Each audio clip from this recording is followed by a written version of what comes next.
Paramashivoham. Om Nithyananda Paramashivoham. Om Nithyananda Paramashivoham. Om Nithyananda Paramashivoham. Om Nithyananda Paramashivoham. Om Nithyananda Paramashivoham. Om Nithyananda Paramashivoham. Om Nithyananda Paramashivoham. Om Nithyananda Paramashivoham. Om Nithyananda Paramashivoham. Om Nithyananda Paramashivoham. Om Nithyananda Paramashivoham. Om Nithyananda Paramashivoham. Om Nithyananda Paramashivoham. Om Nithyananda Paramashivoham. Om Nithyananda Paramashivoham. Nandam Paramasukadam Tam Namami.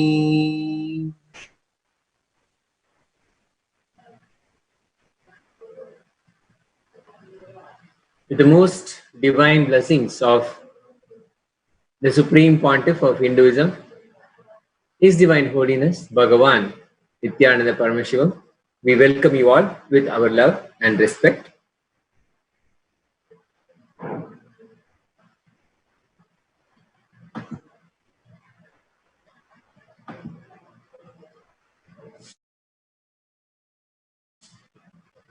As we stand today, every day we are connecting with us live and prepare ourselves for the Nithya Satsang, our time with the incarnation, the living incarnation of Paramashiva, the Upanishad that happens every day. We are in the midst of history in the making. The history as it is unfolding in front of our eyes. We are part of his story, the story of a living avatar, an incarnation. And every moment we spend with the avatar, we wait in anticipation, we cherish, we imbibe, we reminisce, and we celebrate the choicest moments that we have with the living incarnation. The living incarnation of Paramashiva, His Divine Holiness, Bhagavan Nithyananda Paramashivam. We join the Nithya Satsang so we can receive the secrets, the ultimate truths, the deeper understanding of the Jiva, the Jagat, the Ishvara, the Pashu, the Pasha, and the Pati. And these are extraordinary days. When I say extraordinary, we mean that we are in the middle of a global pandemic crisis. And yet, at the same time, we have an incarnation among us. giving us the most positive happening on this planet. Paramashivoham, the grand, the deep, and the most exciting, the truth that reveals layer after layer after layer. Paramashivoham is simply Paramashiva manifesting in all of us. The best kept secrets of the cosmos. The secrets Paramashiva shared with Lord Subramania are being shared right now. Let's try to recollect, reminisce,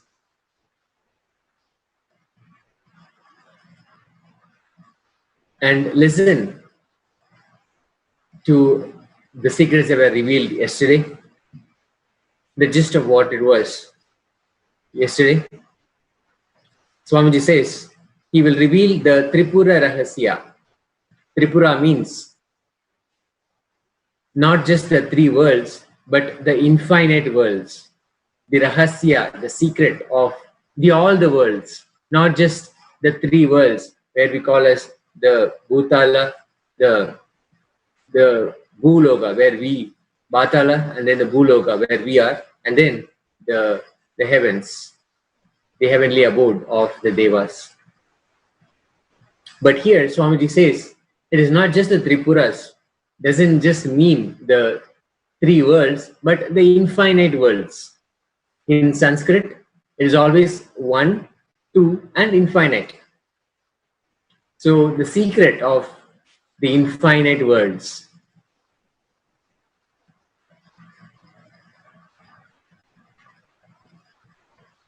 Swamiji shared, life is all about intellectually having higher cognitions. Everything that we do, the purpose is about having higher cognitions, intellectually having higher cognitions, and emotionally loving higher beings,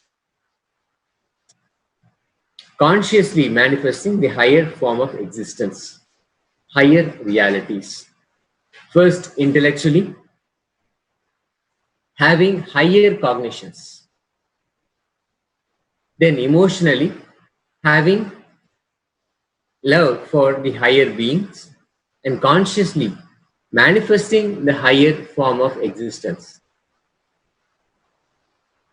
Swamiji again and again has the most beautiful way, the most profound way of making his life the most user-friendly way, making that into, we can say, smaller packages that are consumable by us. What makes an avatar? What makes an incarnation? What are the attributes? What are the traits, the characteristics, the powers that make an incarnation, that make the avatar? Swamiji again and again, he breaks it down so that we can simply consume it. It is consumable for us. In fact, Nithya Satsang and pretty much every initiation is about that. All the dimensions happening inside the avatar, the incarnation, Swamiji just sharing with us in the most compassionate way, in the most user-friendly way, in the most possible way that we can take it and consume it. If you see, when Swamiji talks about the four powers, integrity, authenticity, responsibility, enriching and causing, these four powers, they are the building blocks of what makes an incarnation. This, again, the signs of an incarnation. And now here, yesterday, Swamiji has broken it all down in simple three sentences, in simple three dimensions that we immediately can relate with. Intellectually having higher cognitions, emotionally having love for the higher beings, consciously manifesting those higher beings, the higher form of existence. In a nutshell, Swamiji has summed up his whole story, the Avatara Charitra, his story, which is history, can be summed up into this: intellectually having higher cognitions, emotionally having love for higher beings, consciously manifesting the higher realities, the higher presence. If you just have one glimpse, one glance at Swamiji's life, every moment it is about having intellectually understanding the higher cognitions. When Annamalai Swamigal, one of the direct disciples of Ramana Maharishi, Bhagavan Ramana Maharishi, and who Swamiji had the greatest fortune as a child to sit with and listen to his words. And just by he saying, we are not the body, we are not what we always consider as this jata, what we call as our body, we are not that. And immediately what Swamiji does? He goes and experiments with it. We have heard how he immediately takes and makes an incision into his own body to see, does it hurt? Will it hurt? If I am not the body, I should not feel any pain.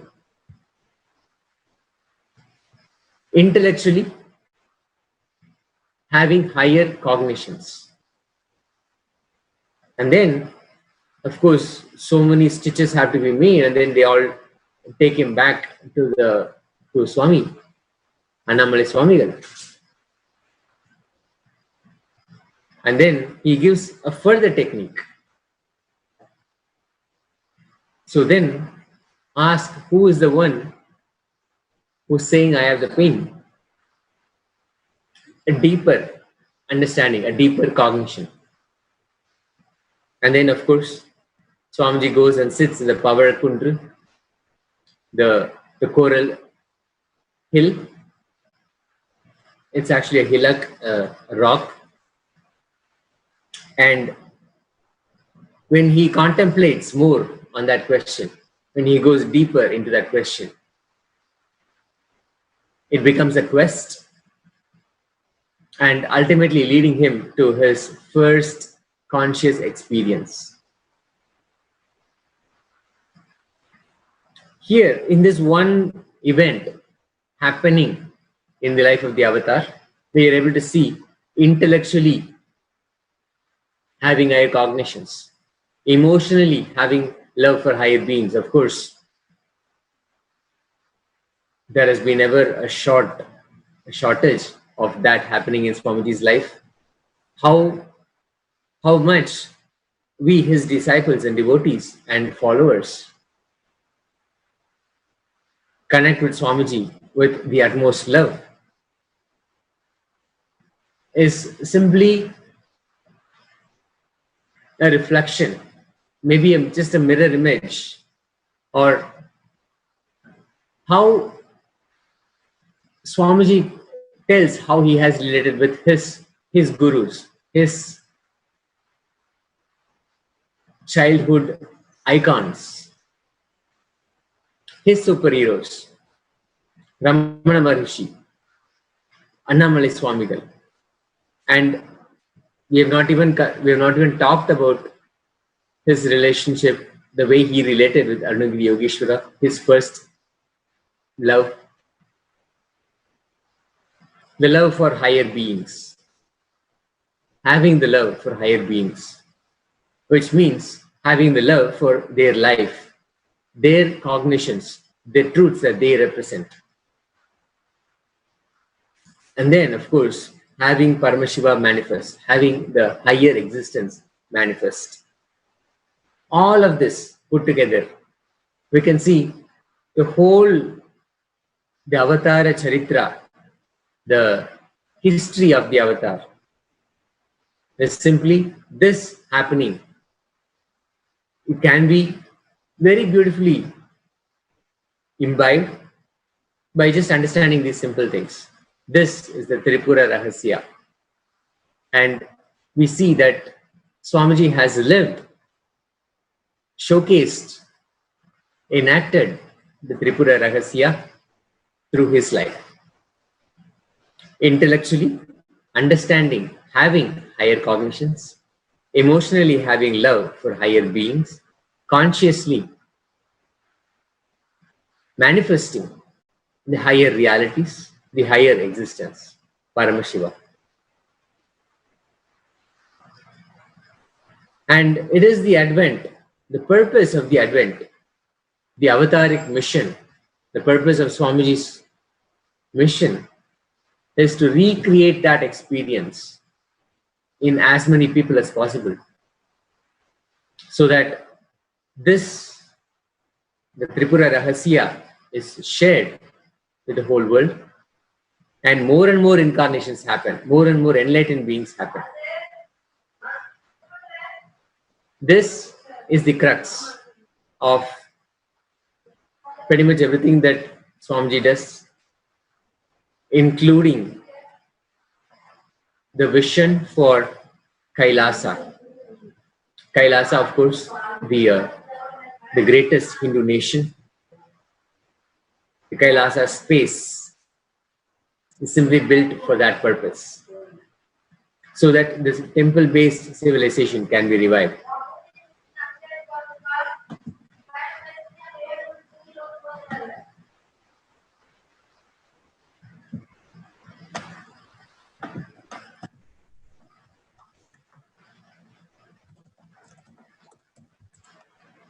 This is a story, his story, history of the incarnation. As it is unfolding in front of us, we realize that we are part of it. We are also living it along with Swamiji every moment, every day, making it the most wonderful, the most exciting, the most conscious life that we can have.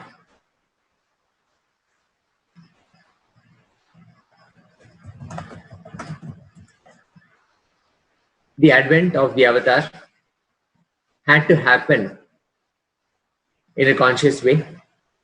History in the making. When the advent happened, or when the conscious birth happened, Swamiji has revealed how, as a brilliant light, he entered what he later understood as, realized, recognized as Tiruvannamalai, and how that place became the epicenter of his entire life. I should say the entire life at a young age. And this is not the first time Paramashiva has chosen Tiruvannamalai as the place where he can manifest and continue to become available. This place, this space, is the incubator where the incarnation happened. When the higher existence decided to manifest itself on earth, it chose this ambience, this ecosystem, Tiruvannamalai.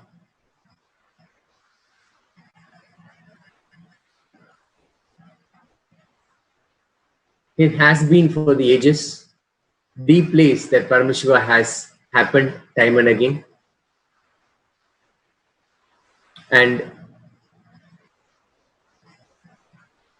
the story of how Paramashiva has given his promise that he will exist in all the three forms as the Arunachala hill, which he himself appeared as a deep shaft of light, unending shaft of light, and the presiding deity in the Arunachaleswara temple, and the living incarnation. Through these three forms, Tiruvannamalai is the place where Paramashiva is available all the time. Beyond time, Paramashiva exists in all these three forms. Paramashiva will be available in the divine form as an incarnation. He will be available, and he is available in the Tiruvannamalai, the Arunachala hill, and of course the presiding deity of the Arunachaleswara temple, the Shivalinga. Through these three, Paramashiva's promise is that he will be available, constantly giving people the experience of enlightenment, giving them intellectually the higher cognitions.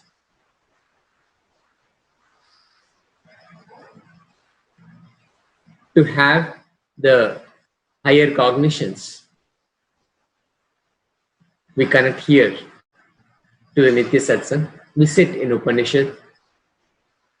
The higher cognitions, when they are shared with us without words, it is initiation. And all we have is a simple love for the Master, a simple love for the higher being. This love expresses itself in simple integrity, being open, being available, and being true to the words given to the Master, given to the incarnation. The love beautifully flowers. Even knowing that the love current that happens inside us is simply the love current of Paramashiva. The love that he showers on us, flowering inside us and then coming back as gratitude and integrity, simple integrity to the Master, to Paramashiva. Through this, both the higher cognitions manifesting in us and the manifesting of Paramashiva himself, the powers that he has given us, that happens when the higher being, the love for the higher being becomes fulfilled. And we have seen how in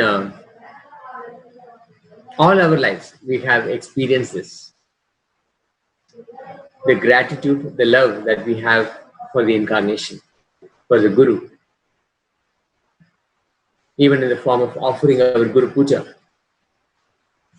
the Shiva Puja, the daily offering that we do, the love and gratitude that we show. That fulfills the cycle.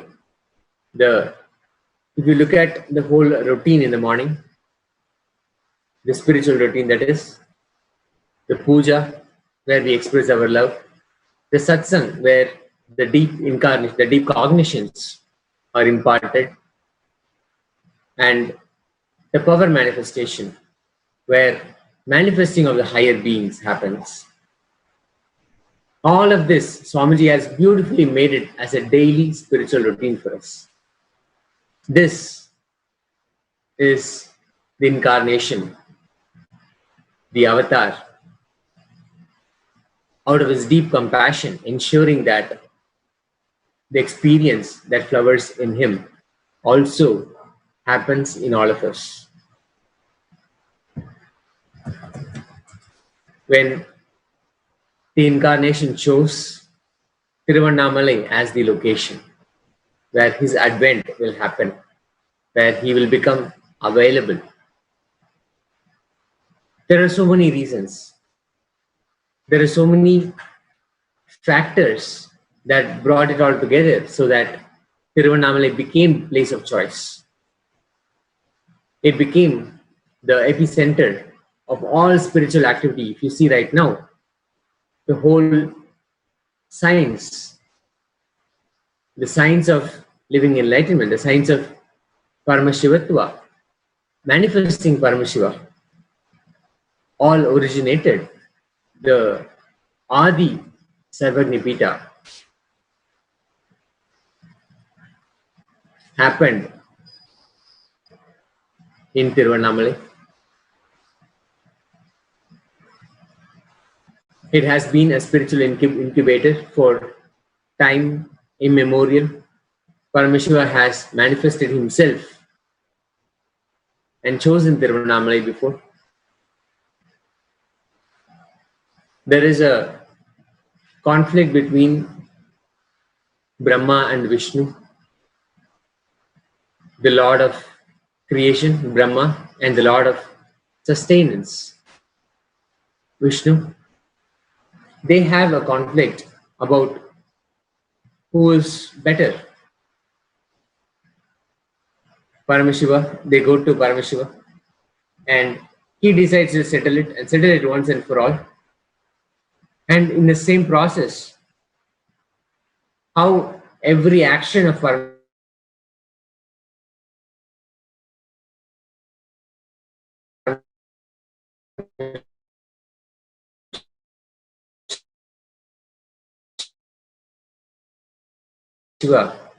leaves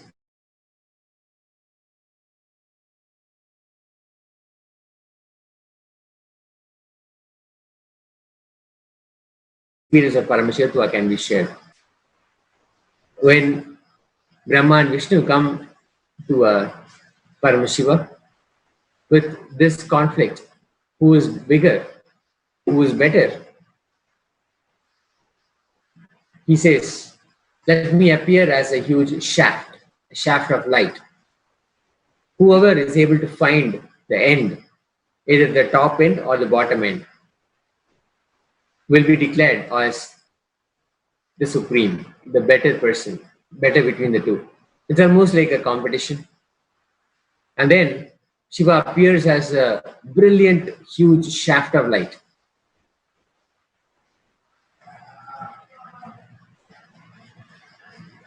Vishnu starts to go towards the bottom, trying to find the end of it.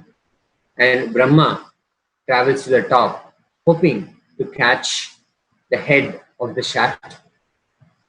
And this shaft of light ultimately is what turned as the Arunachaleshwara, the Arunachala hill in Tiruvannamalai. The story goes how Brahma tried to reach the top, but he's not able to. And he notices the tarampu, the flower from Paramashiva's head, is falling down. And he breaks a deal with the flower goddess. And then comes back and says, I have reached the top. While Vishnu came back and he conceded, he says, I'm not able to find the bottom. Now, of course, the next part of the story, Brahma gets taken off of his ego and gets the curse also that he will never be worshipped. Along with the tarampu also, the flower, is also cursed that it will never be used for any puja. But still, on the eve of Shivaratri, on the night of Shivaratri, tarampu is offered at the Arunachaleshwara temple in Tiruvannamalai. Only one day, it gets its worship. It gets to be part of the worship as part of the puja. And then both Brahma and Vishnu, they request Paramashiva to be available, to make himself available to the people of the world. And he gave that promise. I'll be available in Tiruvannamalai, in this location, in 3 different forms.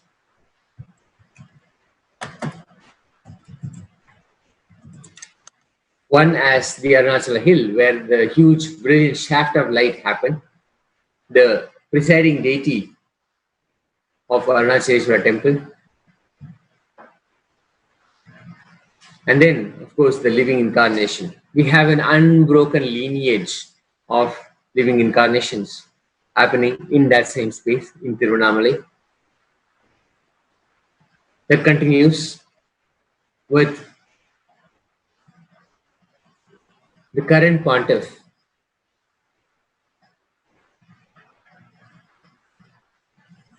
the incarnation. Why Tiruvannamalai was chosen as the epicenter? What makes Tiruvannamalai the place of choice? Paramashiva again and again manifesting himself there and making himself available there. Let's watch the, the significance of the place, the Tirthasthala of Tiruvannamalai.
What we saw is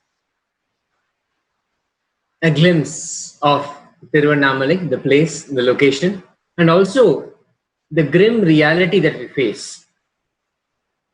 It is the most conducive incubator for Paramashiva to happen and manifest. And at the same time, the place is under threat. And we'll be talking about that side of it, the persecution that continues to happen even in such a sacred place as Tiruvannamalai. But as we celebrate the location, the sthala, the place, the energy center,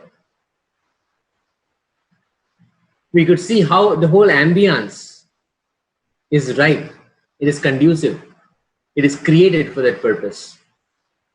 Sadhus come in the millions, both who are still in the body and, as Swamiji says, who have the beings who have left the body.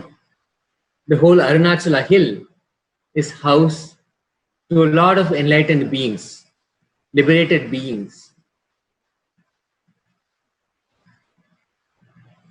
And Swamiji has revealed that truth. The whole place, especially if you're able to visit that place on a Paurnami, the full moon day, you'll be able to see how it's an epicenter. It's a magnet for spiritual seeking. From people from all over the world, they come here and they experience the Paramashiva by circumambulating the Arunachala hill. The place is vibrant with Paramashiva. And it's not just that, the presence of Paramashiva, the thousands of temples, the thousands and thousands of sadhus, the people, the society, all of that, the communities who take care of the temple, the communities who live based on the temple, their entire life revolves around the celebrations, the year-round celebrations at the temple. Everything that happens in their life centers on the temple. It is real temple-based ecosystem, temple-based enlightened living, temple-centric conscious living. How beautifully the temple is an integral part, almost as if it's a member of the family.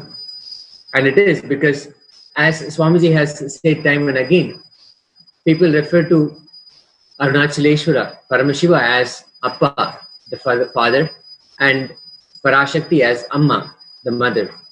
So they literally live with Paramashiva and Parashakti. Every family, every community, the whole of Tiruvannamalai. They are a clear example of intellectually having the higher cognitions and definitely having love for the higher beings and consciously manifesting the higher existence. The whole place, the sthala itself, is an exemplary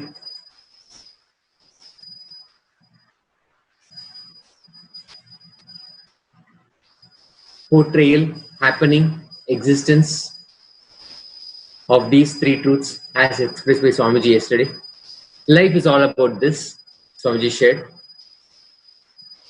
Intellectually having the higher cognitions, emotionally having love for the higher beings, and consciously manifesting those higher beings, higher existence. Tiruvannamalai as a place, as a whole, carries these three and enables, and itself as an alive ecosystem makes it possible becomes a catalyst in the lives of so many people so they can also experience the Tripura Rahasya, the three, so that every person who is seeking can experience the secret, experience the higher truths. And when we talk about Tiruvannamalai and the unbroken lineage of the incarnations, there are so many who have expressed themselves, manifested in Tiruvannamalai, and how Swamiji very beautifully describes. He has had the fortune to be around so many great divine beings, and they have enriched Swamiji's life. And in the same way, how Swamiji would have enriched their life. Ultimately, whatever they had, they wanted to have in their lives. Now, the whole ecosystem is still maintained because of the lineage of enlightened beings, the incarnations happen, and so many others, so many beings, so many divine beings who mastered multiple sciences of Paramashivatva and ready to share, teach, enrich anybody who authentically seeks. When Swamiji was growing up as a child, he was a magnet for all those sciences to come to him.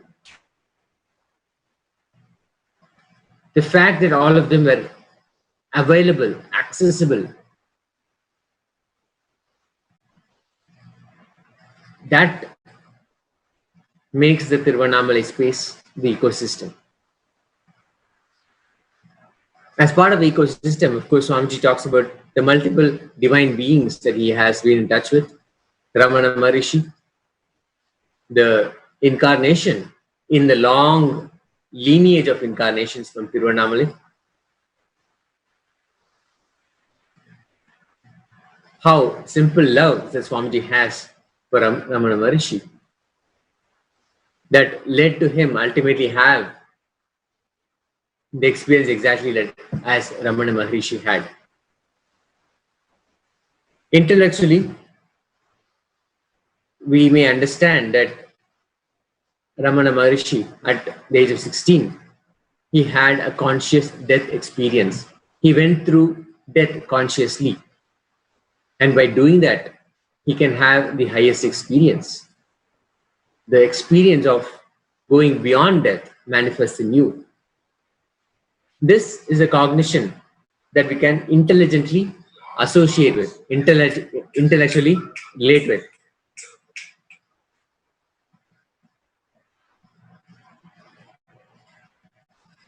But it is the love that Swamiji has for Ramana Maharishi, the endearing relationship that he had with him. Of course, it was past. Ramana Maharishi had already left the body and is Jiva Samadhi, continues to radiate his presence. But the love that Swamiji has for him, just by connecting with that love. And later, when we see, when Swamiji is sitting in the Manikarnika Ghat, wanting, seeking that experience of going beyond death, it is this intellectual cognition, his love for the higher being that ultimately leads him to higher existence, the experience of going beyond death, enlightenment itself happening inside him. So let's now watch Swamiji talking about his love for Ramana Maharishi in the most endearing way.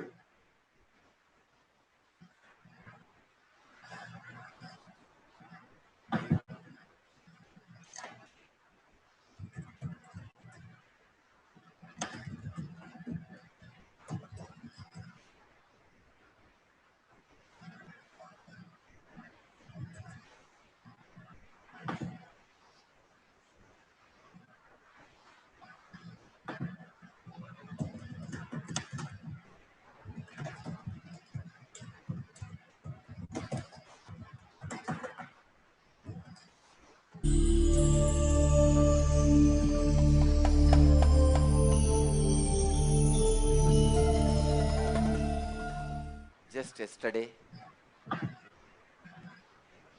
I was reading some of the reminiscences about Ramana Maharshi. What a disciplined life he lived, oh God. Being a Bhagavan, Lord himself landing on the human frame. What a disciplined life. Even his walking every day,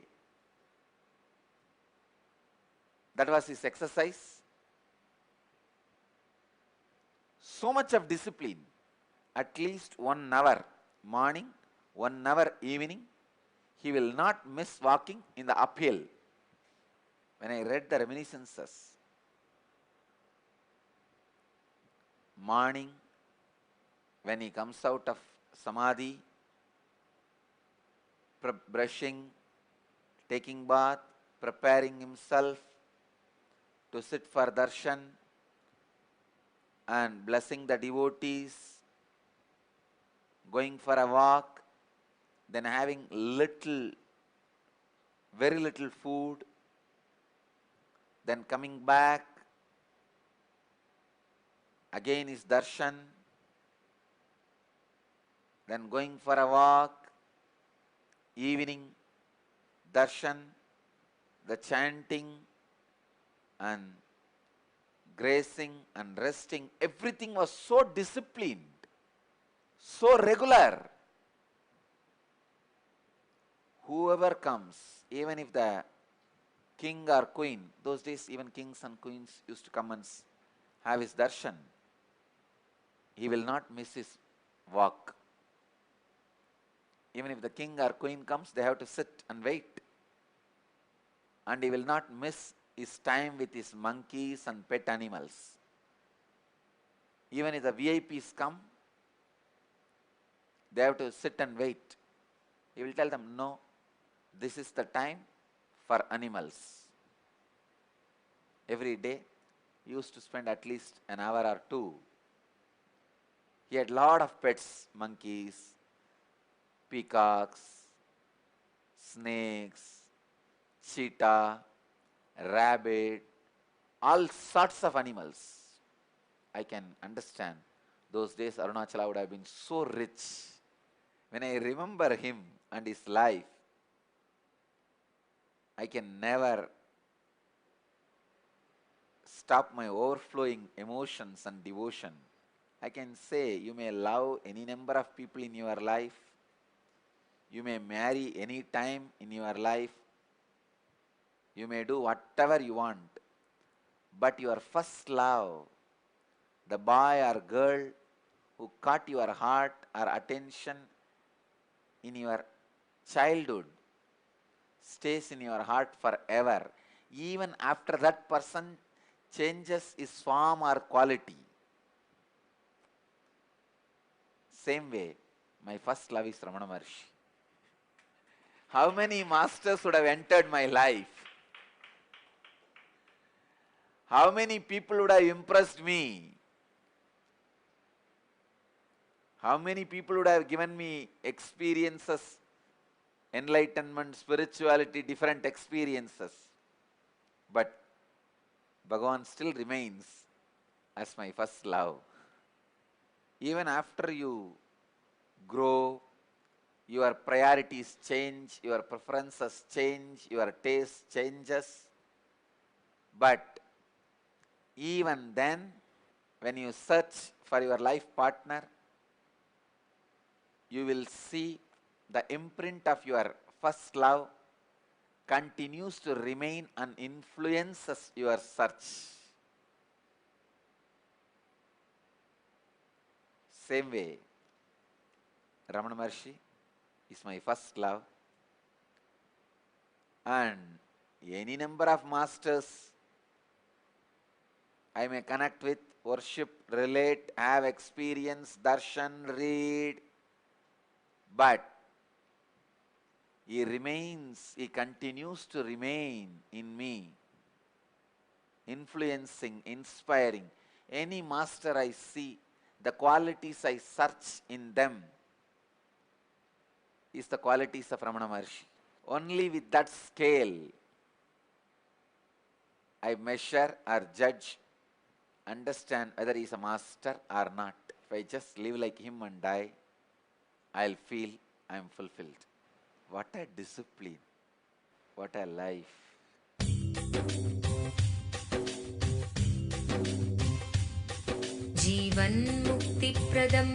Paramahamsa Nithyananda, a rare living incarnation, is named among the world's 100 most spiritually influential personalities today.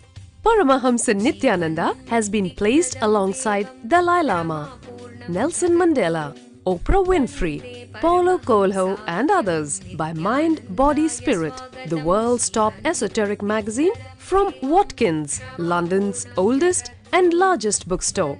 A yogi by birth, he has been expressing his power of enlightenment since birth. He has authored more than 500 books in Tamil and English. Translations of these books are available in 26 languages in Telugu, Kannada, Malayalam, Hindi, Sanskrit, Gujarati, Oriya, Bengali, Marathi, French, Malay, Polish, Portuguese, Italian, German, Danish, Spanish, Russian and Chinese. He is also an exemplary speaker with over 10,000 hours of profound life solutions through his discourses. Social services such as Annadan, free medical care, free educational services with ashrams, schools, temples, hospitals established in more than 140 places around the world, offering exceptional services. A powerful spiritual healer who has healed millions of people of diseases from migraine to cancer.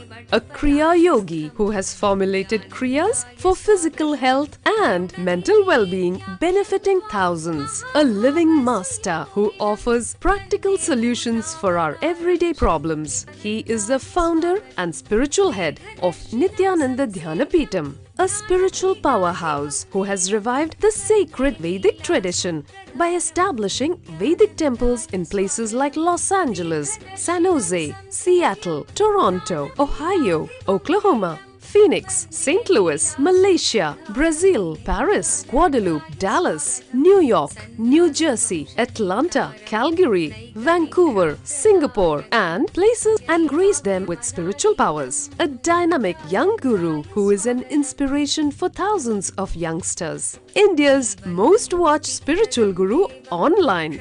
A beacon of spiritual light who has triumphed over the forces of religious terrorism and political persecution. Paramahamsa Nithyananda is an eternal Kalpataru, blessing the world with the boons of material abundance and spiritual enlightenment.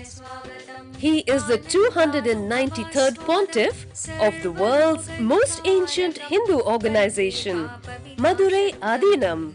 Nithyanandaya swagatam Anandanubhavaswadam Sarvaroganivarakam Vande Papa Vinashaktam Nithyanandaya swagatam Nityamuktam Nirvikalpam Dhyanaloka Pradipakam Vande Shantamayam Bandham Nithyanandaya swagatam Anandagandha Sancharam Sarvopadhi Vinirmuktam Vande Jnanalayam Natham Nithyanandaya swagatam.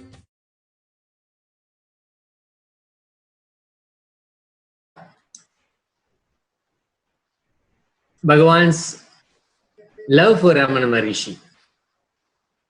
When we have love for someone, their ideals become our ideals. What they stand for become what we stand for. Our internal framework, our decision-making ecosystem inside us, the whole process simply transforms. And Swamiji very beautifully says, a simple technique.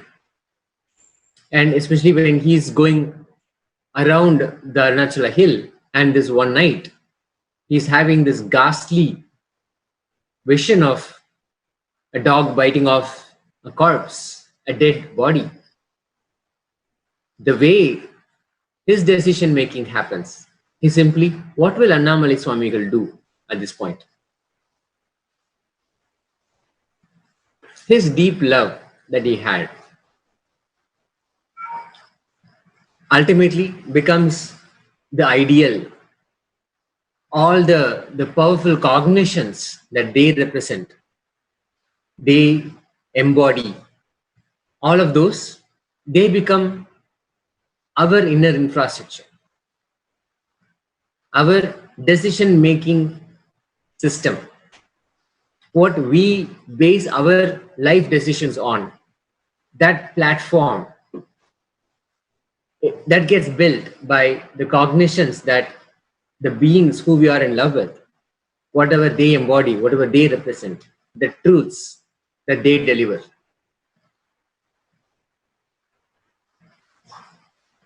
So beautifully, the love Swamiji had for Ramana Maharishi comes through, and we listened to him in his very own words,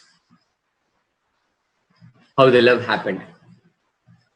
Now in Tiruvannamalai, we are talking about that the incubator, the spiritual incubator that invites Paramashiva again and again to manifest and to even make a promise that he will be eternally available from there.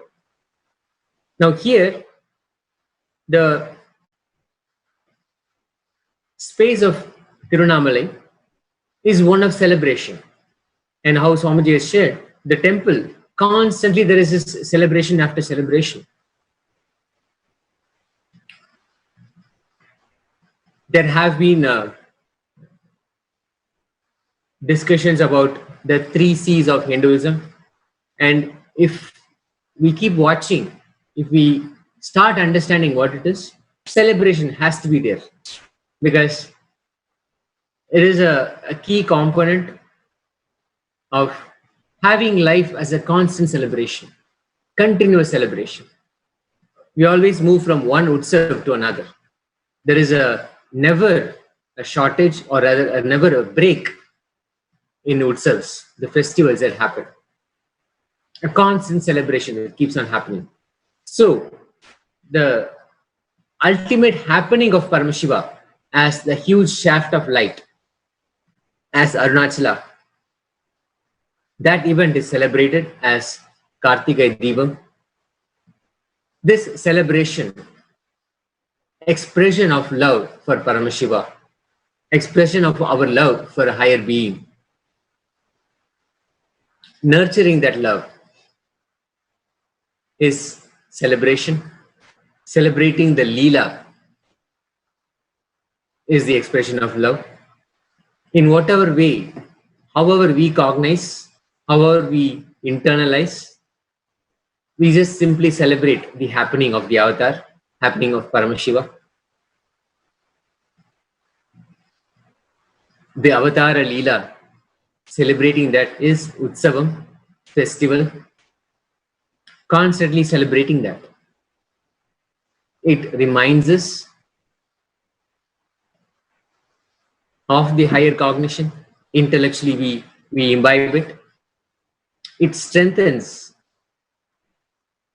the love that we have for the higher being,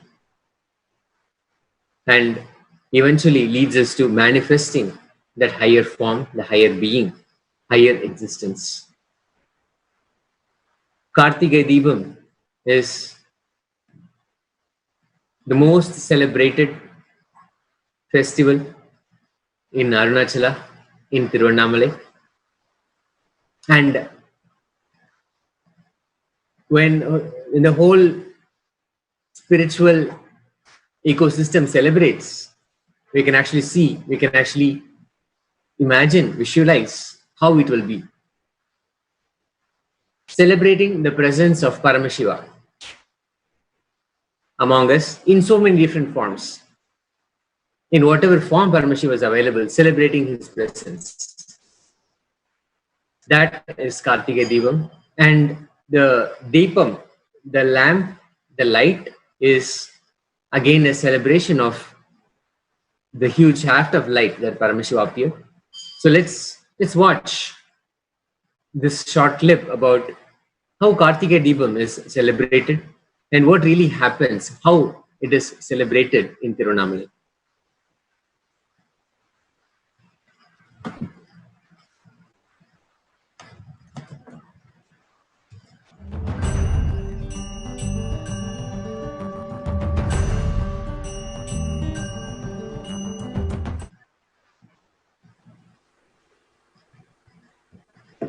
Listen, actually, today is the best day. Sadashiva appears for Brahma and Vishnu early morning in the form of light shaft, means the consciousness which is beyond time and space enters into time and space. One becomes many. That is what today morning you saw. Now all that lamps will be brought back and many becomes one again in the evening. See, the whole Hindu cosmology is explained in this today's celebration. Sadashiva declares, let me become many to celebrate myself. So morning we celebrate he becoming many. You can see every deity, every god, we go on light the lamp, means the main lamp is bioenergy is invoked, his presence is invoked. From there, each expression is Sadashiva. That is why 5 lamps, to show his 5 face. One for the Lingam, one for Nithyanandeshwara. In Agama, everyone is separate. Only in Vedanta, one. When you take care, you see, all of us are one, but dosas need to be separate. All of us are one in the inner space, no doubt, but dosas need to be separate. The carrying. So, each, that Sadashiva himself becomes many. So, whole campus we went round and it was such high energy. I know it was, see, all this may look very simple, but they all have a profound significance. Especially today, in that light, literally you had the darshan of Sadashiva. Sadashiva is there in that fire. So ritualistically, it has to be maintained till it reaches the temple back and till the evening lamp is lit with that fire only. And evening, we will have the celebration. All the lamps will be brought back. That is the sound you are hearing. They are going to each shrine and do the puja and bring all the lamps back. So again the many becomes one. And Devi is given darshan. Devi is accepted in the half. Actually, morning Brahma and Vishnu were blessed and asked to make the one into many. Evening, even Devi became one.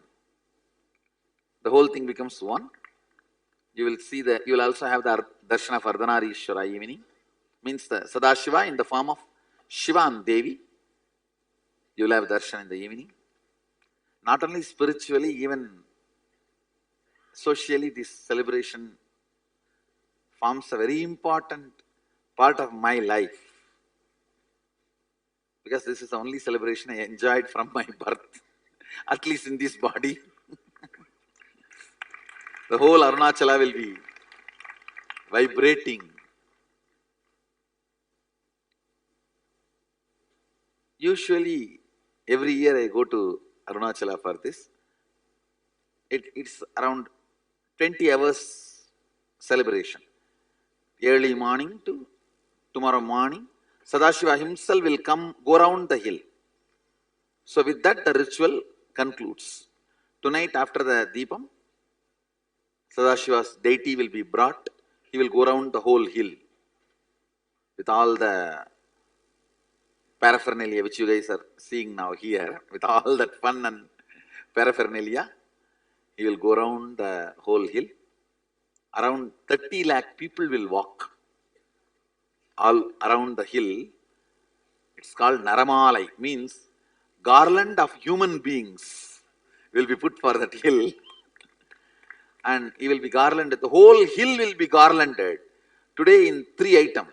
Flower, lemon, and another one fruit like an apple or orange. Whole hill, the garland will be long at least 15 kilometer. 15 kilometer long, single garland made out of flowers, one garland made out of lemon, one garland made out of any seasonal fruit like apple or orange. It will be offered to the whole hill. One old man has made a trust. Some 100 crore wealth, his wealth, he left it for the trust just to garland Sadashiva on this one day. He made a will. This whole money goes to only for garlanding every year Sadashiva in the form of the hill. He had darshan of Sadashiva in the form of the hill. And after that, he wrote, and every year they very sincerely do it. Matter, element through which energy can be spread into all, everything. See, fire is the bridge. If you put earth element, water element both into fire, he will convert that into air element and space element. Is the bridge. These two have form, this two does not have form. This is formless form. Air and space does not have form. Earth and water has form. Fire is formless form.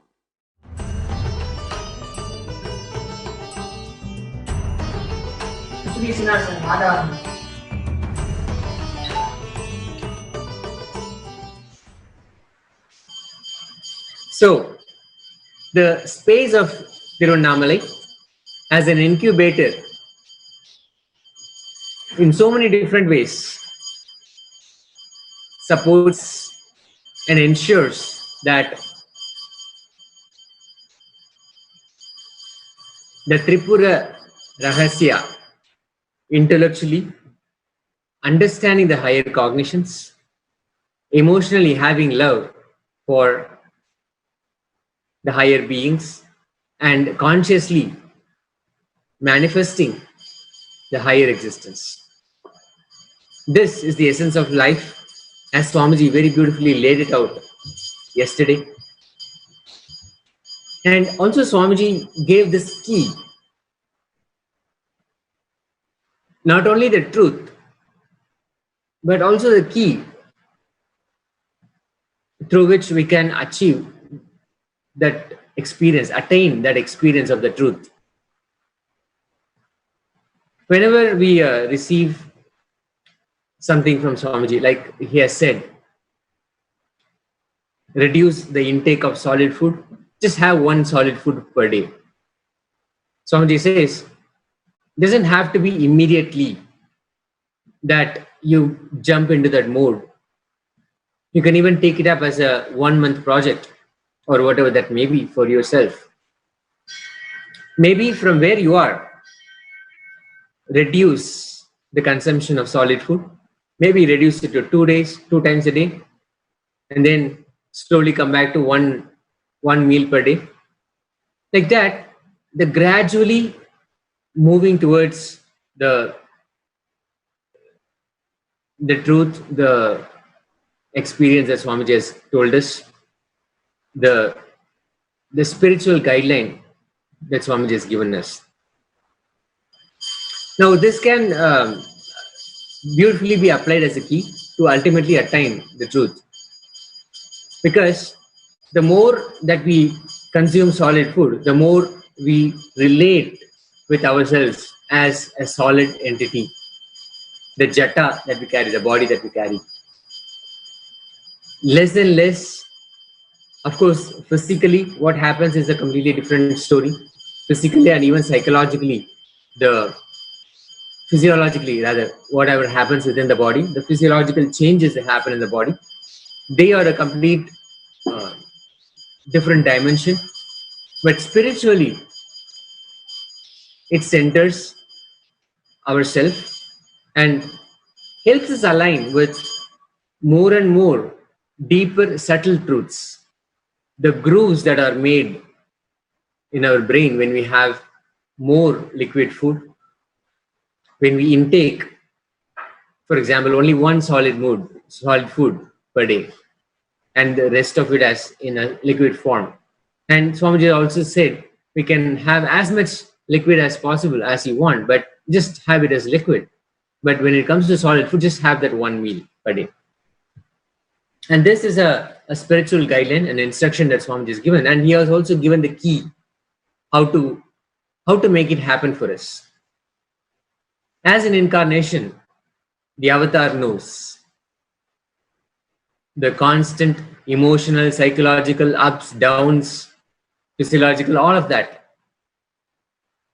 And the only thing Swamiji said for us not to do is simply drop it and say, I'll just have three meals a day.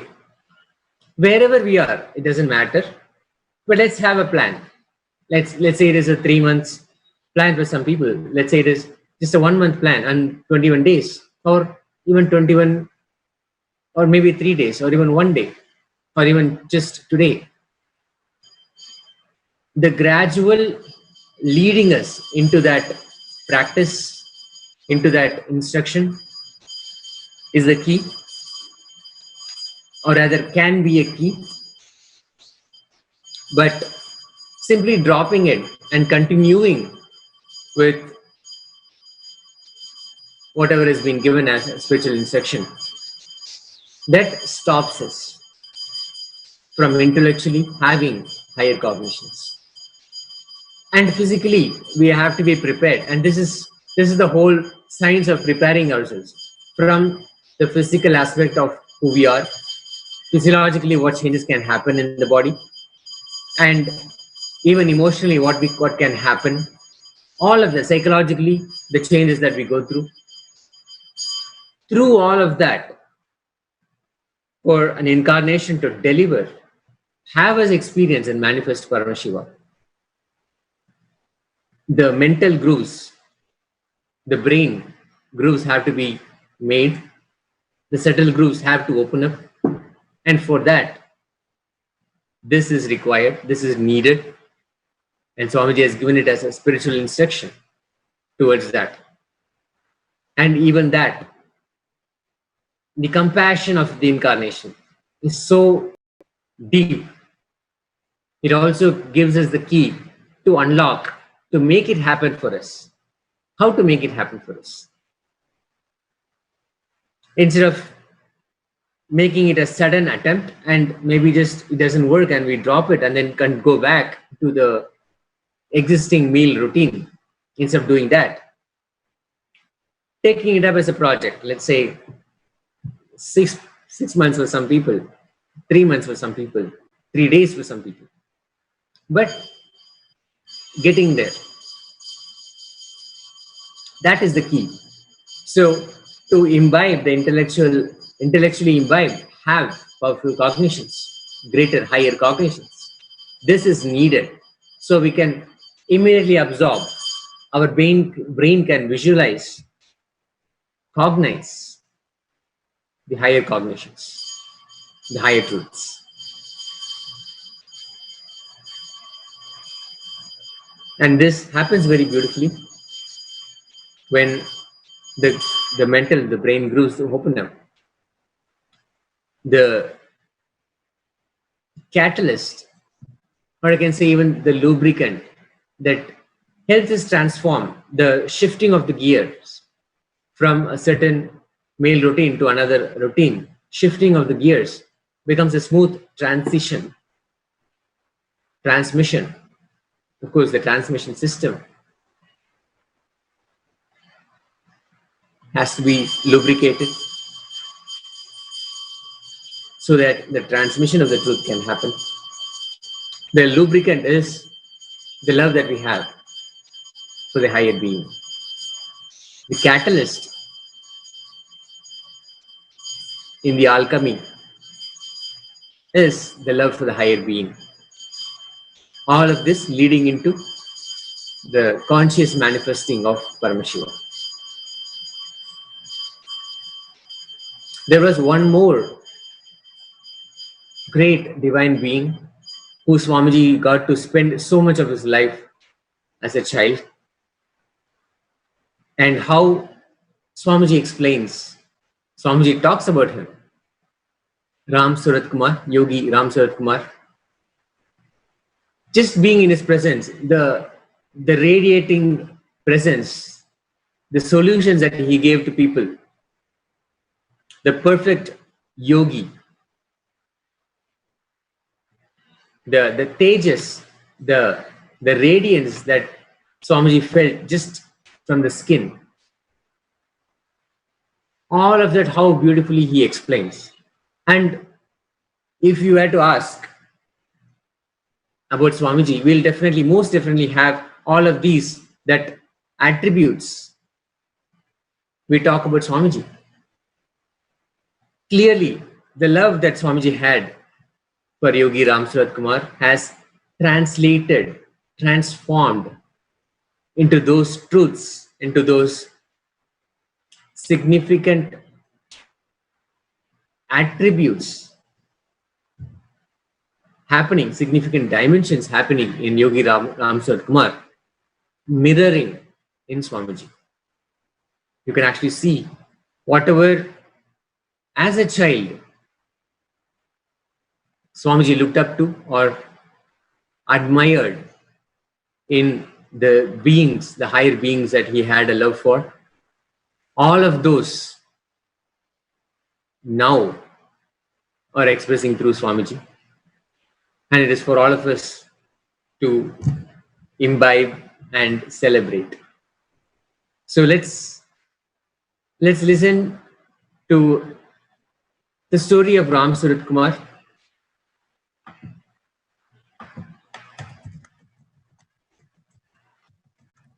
How Swamiji related with him. Just that connection.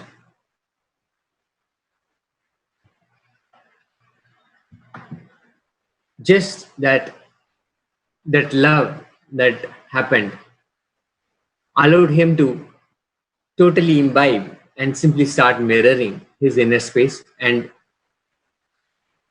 all the dimensions start manifesting in him also. So let's watch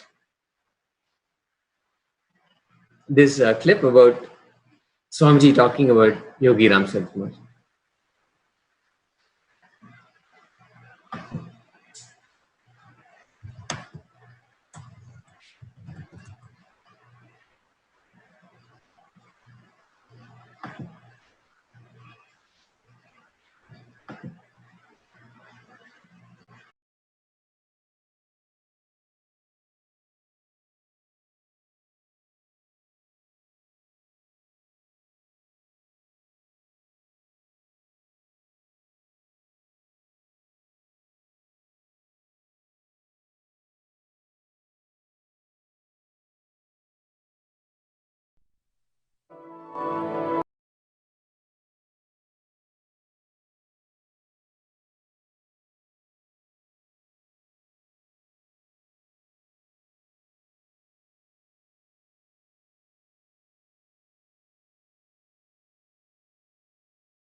Blessed are those who are directly asked to do the things which are not dharma, as per your understanding, by Guru. I am telling you, if your Guru says, do something which is not dharma as per you and you do it, you are blessed. You are blessed. I still repent for not smoking when Yogi Ram Suratmar gave me the bidi. I still repent. But I missed it. I missed the chance. Now how many times I smoke, nothing can happen. That won't liberate me. Anyhow, I struggled myself. I can say, if I would have picked up the bidi from his hand that day and smoked, I can say at least I would have reduced 2 years of my struggle in my journey. 2 years struggle could have been sorted out in 2 seconds. I am very clear. I still repent for not picking up the bidi from Ram Suratmar when he gave. Maybe many of you may not know that incident. Let me describe. I am brought up from a very orthodox family. My grandfather, oh God, is a great inspiration for me, but highly orthodox. The extreme funny level of orthodoxy, you can't even talk about non-veg or alcohol or cigarette, bidi in the house. Forget about, you can't even talk. Forget about having, you can't even talk. Even in the TV, some scenes coming, if some scenes come as if smoking, he will switch off the TV. And I was brought up by him. One day I was sitting in the Tiruvannamalai burial ground, Smashana, cremation ground, with Yogi Ram Suratkumar. Usually he sits there in the night time.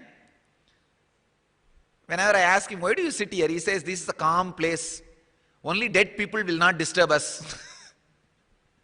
He will be happily sitting. I went and sat. I used to enjoy his company. He's a chain smoker. I don't know what happened. One day, he will not take any weapon and fight in the war. Guru always promises he will not directly kill parental condition. I can see exactly Krishna standing there. Instead of the chariot wheel with bidi. And my Bhishma is struggling. And I neither moved my body front nor said no. Saying no too much, but moving the body and picking up too much. What to do? I was just frozen. But the bidi is burning. Time is running. Time is running. See, not deciding is deciding not to decide. I was not deciding, but naturally it means deciding not to decide. Then the fire went and touched Ram Suratma's finger.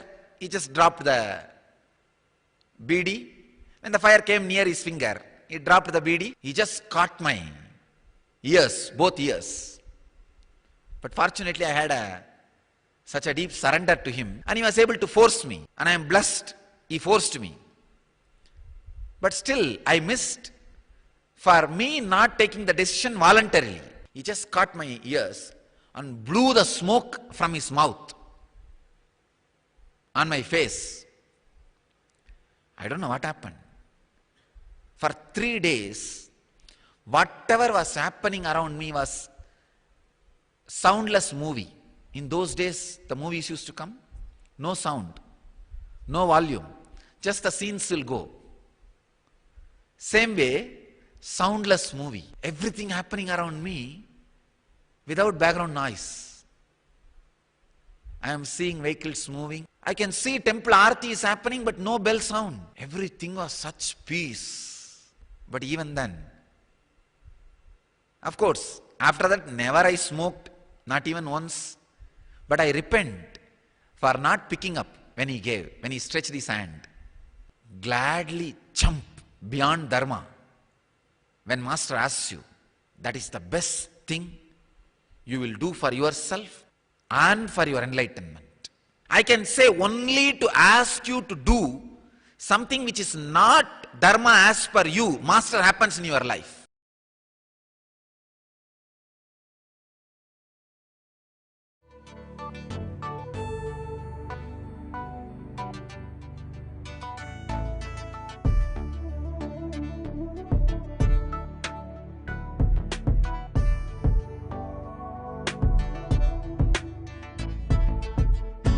Putting all my trust in you, 'cause you know it's best for me to lead a blissful life, a life with no more strife. I can't believe the things I do, just to spend a little time with you. Nothing will compare, I know you will take care. You're always showing us compassion.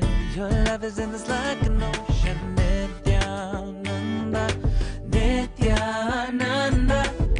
My life's become a meditation. Ever since we had a deep connection. Nithyananda, Nithyananda. Oh, every time I see you, my consciousness expands. Oh, my heart begins to dance. Every time I think of you, I just start to melt. So much beauty to be felt.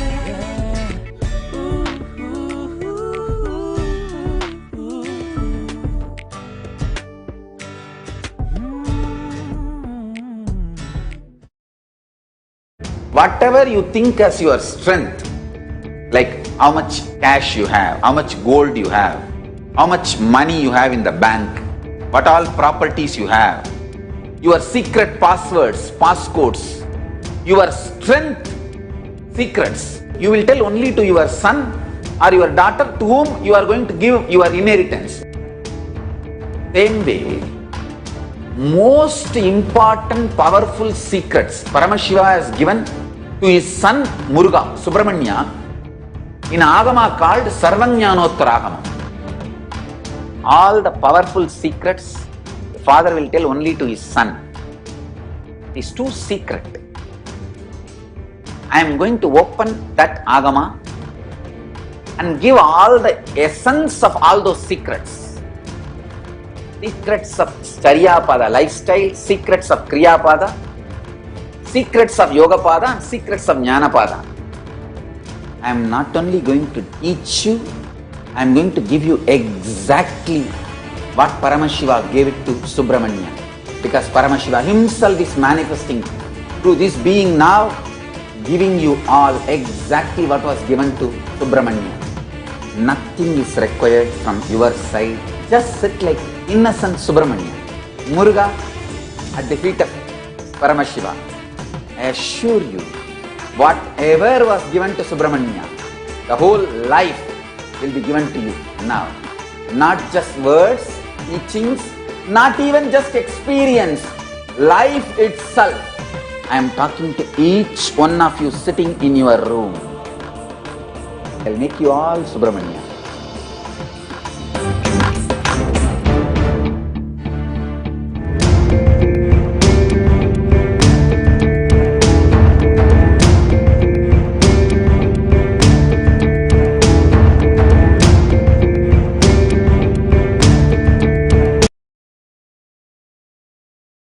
For the higher beings transforms our very own self, imbibing the ideals that the higher being embodies. Here we beautifully saw how that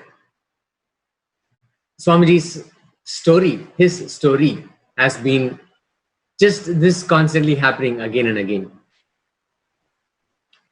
When the experience happens within Swamiji,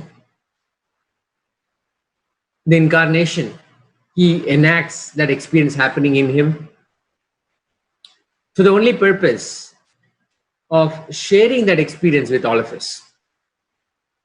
The purpose is to have us also have the same experience, gain that same experience. And for that, the cognitions are given, the love is expressed so that the love can actually come back how Swamiji beautifully describes the love current of Mahadeva, Paramashiva. It overflows into us and then goes back as gratitude. So not only is he giving the powerful cognitions, he's also giving the love which he actually receives in the end and simply manifests himself in all of us. In this whole process, Swamiji brings as many people as possible to experience this. First, the space of Tiruvannamalai. How so many people have been introduced to the whole ambience, that ecosystem that exists there. Just to be there, to go through the Arunachala hill on a Paurnami day, a full moon day, to visit the temple, to go on the Arunachala hill on a trek, walking up the hill with utmost reverence. All of these experiences, Swamiji has introduced it to so many thousands of people who have then, since then, come to adapt, appreciate the science of life itself, of what really life is all about, the celebration, the cognitions, the love, all of that. So let's listen to a couple of people who have been introduced, who were introduced to this ecosystem and how that actually transformed their entire life. Let's listen to participants of Swamiji's initiation, Swamiji's process, the programs, through the programs that he has offered, how their lives were totally transformed by just that one experience, that glimpse of Tiruvannamalai, the ultimate ecosystem.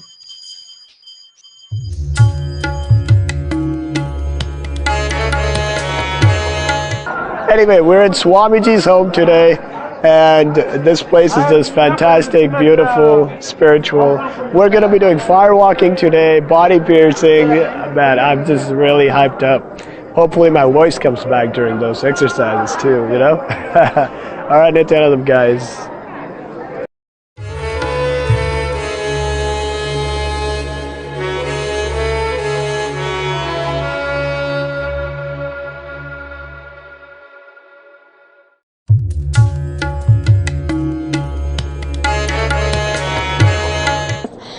This place is beyond amazing. As you can see, the energy here is incredible. I've never felt anything like this in my entire life. The people, the friends, just the calmness, the oneness. The banyan tree was humming and beautiful. And I'm honored all the people that want to take pictures with us. It brought me to tears. So, looking on.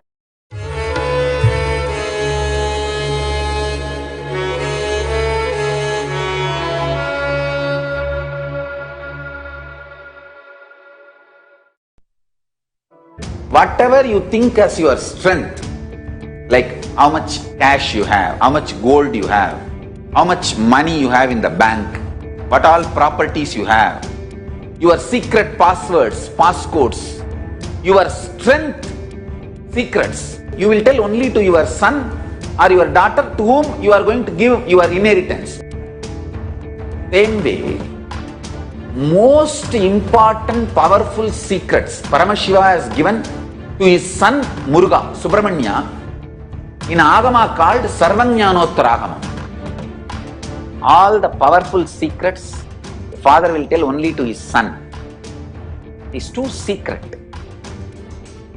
I am going to open that Agama and give all the essence of all those secrets. Secrets of Charyapada lifestyle, secrets of Kriyapada, secrets of Yogapada, and secrets of Jnanapada. I am not only going to teach you, I am going to give you exactly what Paramashiva gave it to Subramanya. Because Paramashiva himself is manifesting through this being now, giving you all exactly what was given to Subramanya. Nothing is required from your side. Just sit like innocent Subramanya, Muruga at the feet of Paramashiva. I assure you, whatever was given to Subramanya, the whole life will be given to you now. Not just words, teachings, not even just experience, life itself. I am talking to each one of you sitting in your room. I'll make you all Subramanya.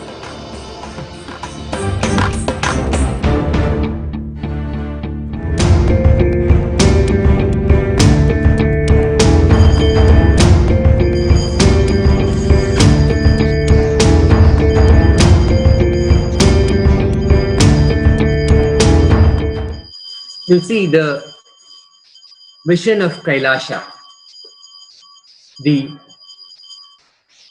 objective, the mission Swamiji has established, the greatest Hindu nation, Kailasha, is to simply revive the temple-based enlightenment ecosystem and re-establish it so that this ecosystem is not lost forever.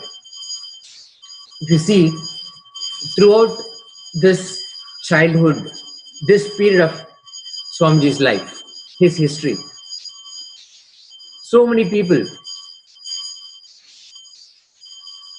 unconditionally, with the utmost compassion, without expecting anything in return, they shared these sciences. Swamiji talks about one of his acharyas who would travel, an older gentleman who travels so many miles every day just so that he can teach this one person. Simply because this science has to be maintained. The integrity they carried for the science that has been given to them, the gratitude that they held for the science that has been given to them, the science of Aushadha, making medicine, the science of the various herbs and making Aushadhas, yoga, the ultimate science of yoga, not just teaching yoga, but as a physical activity, but the ultimate science of yoga as Paramashiva himself gave. In so many different ways, so many people contribute. The science of Vedanta, the ultimate science of Vedanta. In so many different ways, so many people contributed. And of course, by contributing, they also got enriched. By contributing to an incarnation's life, their being also got enriched. But how this ecosystem was simply all set, the whole ambience was right, conducive for an incarnation to happen. So that incarnation can take this science and share. And Swamiji, the living avatar of Paramashiva, is recreating this ambience, this ecosystem, the temple-based ecosystem, so that more and more incarnations can happen. More and more incarnations of Paramashiva can happen. The best experience that has happened in him, Swamiji has beautifully shared with all of us through initiation, through powerful cognitions, in so many different ways.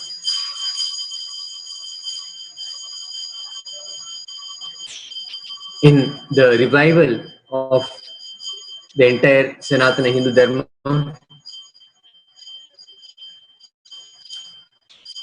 in the most significant way, this acts as a catalyst for incarnations to happen, incarnations to be molded. The possibility of incarnations happening exists only where this ecosystem is maintained. And this is the reason why incarnations continue to keep happening in Bharatvarsha, in the physical construct of India, the country, simply because this ecosystem is maintained. And now, when we look at the Kailasa, the grand effort, the greatest Hindu nation on the planet, Swamiji has taken the responsibility of making it, creating that Kailasa. When this ecosystem can be taken, duplicated, replicated in so many places, then the science is not lost, it's preserved, it's conserved. The whole science can be revived, allowing the platform for many, many incarnations to happen. This is essentially the vision of Kailasha. As we can see, Swamiji beautifully defines the Vedic civilization is the eternally living, enlightened civilization. The historical continuity traces back to 1,900 million years, the time period that actually marks the beginning of the human civilization. So whenever the actual human civilization started, since then, Sanatana Hindu Dharma has existed, even maybe before that. The civilization only flourished in the land of Bharatvarsha, geographically at the moment within India. All these phenomena, the physically, geographically, the Himalayas, the long plains in the west, all of that provided the best protection, the best source, the seat of knowledge and philosophy that preserves the Vedic wisdom. And through sacred arts and architecture, the temples that we have, the tall structures, the greatest architecture that we see, the architectural marvels that we see, they stand as the ultimate testament for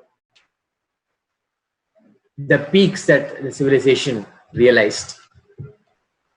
An enlightened civilization, only an enlightened civilization can achieve these peaks. The seat of language, the most refined linguistic expression of the truth. And these are the core foundations, the foundations of the ecosystem. And when they are under danger, the all-knowing spiritual seat of knowledge, Sarvagnya Pita, through its presiding master, incarnation, descends as the Jagat Guru to revive, protect and radiate Sanatana Hindu Dharma for the whole of human civilization. When a vacuum is created, a pull happens from the Sarvagnya Pita. When there is a need, a dire need for an incarnation to happen so that this ecosystem, this incubator is not lost, that pull creates an incarnation. His Divine Holiness, Bhagavan Nithyananda, has revived Sanatana Hindu Dharma, and he is the architect of the new enlightened civilization. And that's exactly what is happening that we see here in Kailasa, the greatest Hindu nation, a nation where Hindus can simply live, practice with freedom, maintain that ecosystem which nurtures incarnations. And Swamiji is recreating the original space of Naimisharanya from the spiritual seat of Sarvagnya Pita, the voice of the truth that vibrated in the Ganges Saraswati civilization, the most venerable rivers, the Ganges and Saraswati, the civilization that formed around it, the Naimisharanya, that is getting revived. The divine vision and expressions are tuned to that. The Vedic Renaissance is happening in all its originality all those sciences, the temple sciences, the music, the art, everything, the architecture, power manifestation, all of those sciences are getting revived, revitalized, restored, brought back to life. So beautifully, the Kailasa nation is simply set up with that as one of its primary goals, that this ecosystem will be conserved, will be preserved, and that will be the priority for anybody creating a new community, even a new nation. And this is exactly where, as we saw earlier, the anti-Hindu forces, they continue to collude with corrupt officials and destroy the possibility of having this ambience create more and more incarnations. This incubator could be lost. The anti-Hindu forces, they join together and they simply stop any progress that can happen. And we have seen that time and again from Swamiji's life, where Tiruvannamalai as the space itself is under all this attack.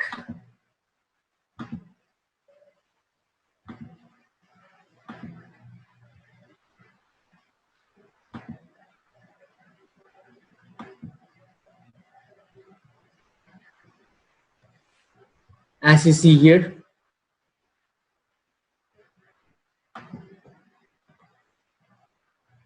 the Avatara Kshetra, where the avatar was born in an attempt to stop the avatar and his mission. The Tiruvannamalai Adinam has been the center of so many attacks. It has invited so many attacks, along with the other Adinams that were ransacked and destructed.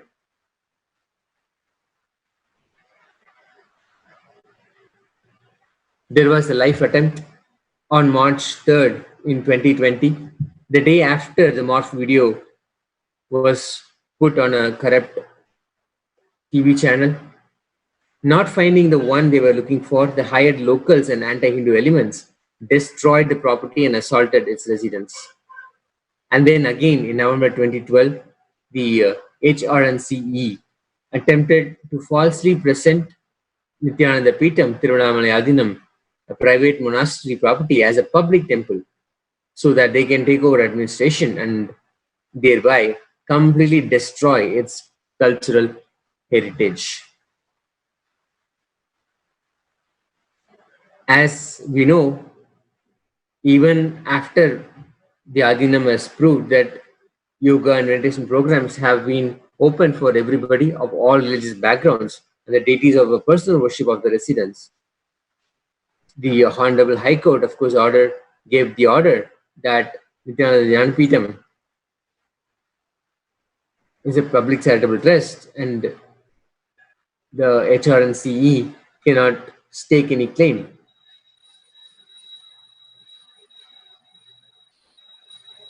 It is in the trust deed that the institution is open, the Adinam is open to all people, irrespective of the caste, creed, or religion. So, even so, this is the case. The destruction that was brought on Tiruvannamalai is unbelievable. And then we have in Tiruvannamalai the Pavarakundru, where exactly the first experience of Swamiji happened.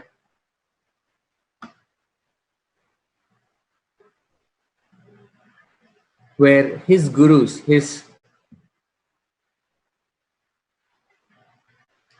the divine beings that he was in love with, they sat there, they have sat in the Arunachala hill to have that experience, to have higher and higher experiences.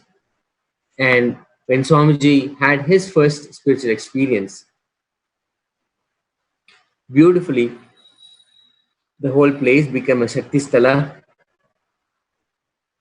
where now we can sit and worship imbibe, and get initiated into the same experience.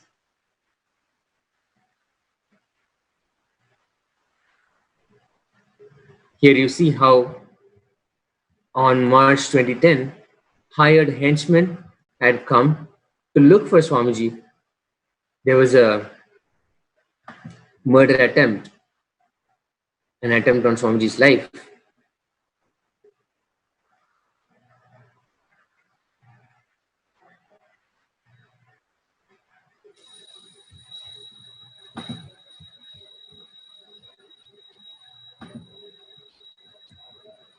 The next day, this is not an isolated event, not just the Tiruvannamalai Adinam, but so many places, close to 100 places were attacked in the same day.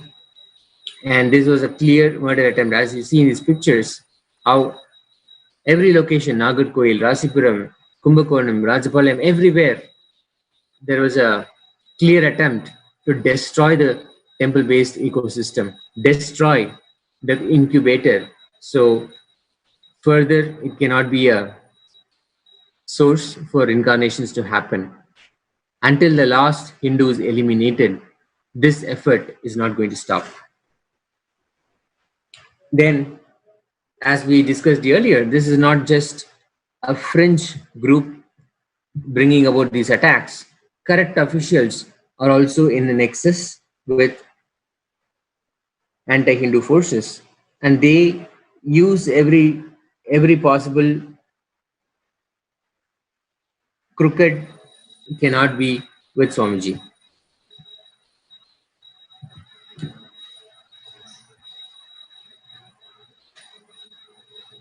And the next thing that happened, because the documentation was very clear that this is not a private property, rather this is not a public temple, and all the deities were only for the residents for their personal worship. This happened. The Power Kundru that is in Tiruvannamalai on the Arunachala hill is the hillock that Swamiji sat on when he had the first spiritual experience. And there, simply going and celebrating that happening in Swamiji's life, that happening of Swamiji's history, when devotees and disciples, they go there to celebrate that, they get constantly attacked and abused. A Hindu sannyasi and a devotee beaten and abused by anti-Hindu forces during worship at Pavarakundru. And they become hospitalized.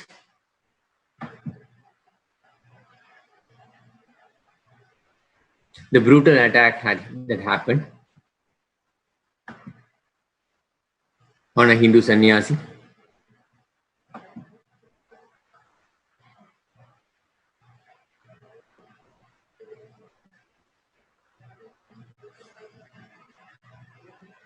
And then again, in 2017, of course, the male and female sannyasis, the Hindu monks of Paramashivoham, of Nithyananda Paramashivam, Bhagavan, brutally attacked. Again, the same thing happening at Pavarakundru. This is now in 2017, in June. As you see, they're getting abused, threatened, and beaten down. Their life is in clear and immediate danger. And those who are expected to give protection, the police officials, they stand in the way of this, of any help that our sannyasis can get.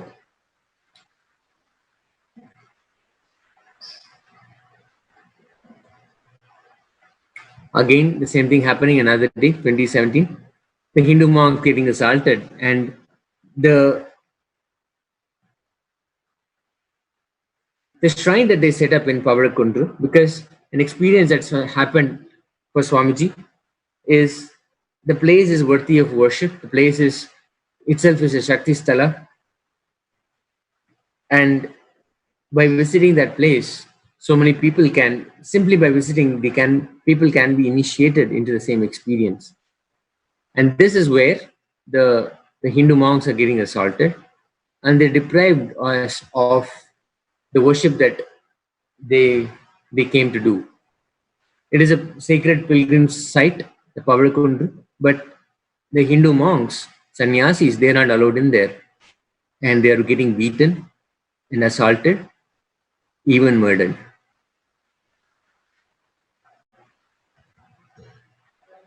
This is a clear anti-Hindu mafia attack that we have seen, and you can actually see the pictures of this brahmachari who's just lying down lifeless, who's been beaten, lynched by the mob, and he's getting taken to the hospital to get his scans done. Fortunately, here the brahmachari survived, but this is not the same story that we can share. So many have lost their lives. So many Hindu sannyasis have lost their life. Very recently, we had the attack on Pulgar, the town of Pulgar in Maharashtra. We saw two monks, two Hindu sannyasis getting brutally attacked and killed, lynched by a mob. And the police, who are still around, make no attempt to save their lives. And here you see the same thing was tried on the sannyasis initiated, the monks initiated by Swamiji. The mob attacks almost 100 people with sticks and all other improvised weapons. They try to attempt murder on a sannyasi by pushing him to the ground and hitting him on the chest.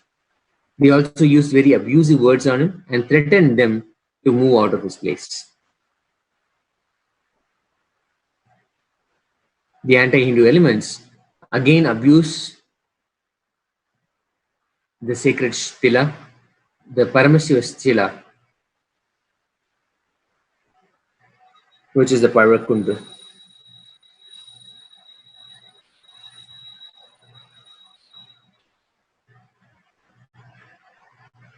As you can see, even the deities are not spared.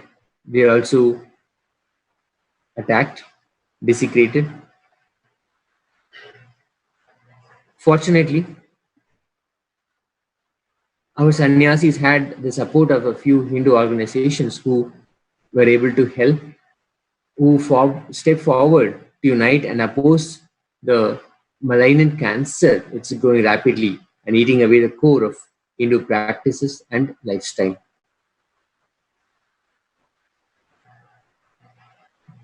This is to create a task force, an alliance, to simply protect sannyasis from carrying out these rituals by following their rituals.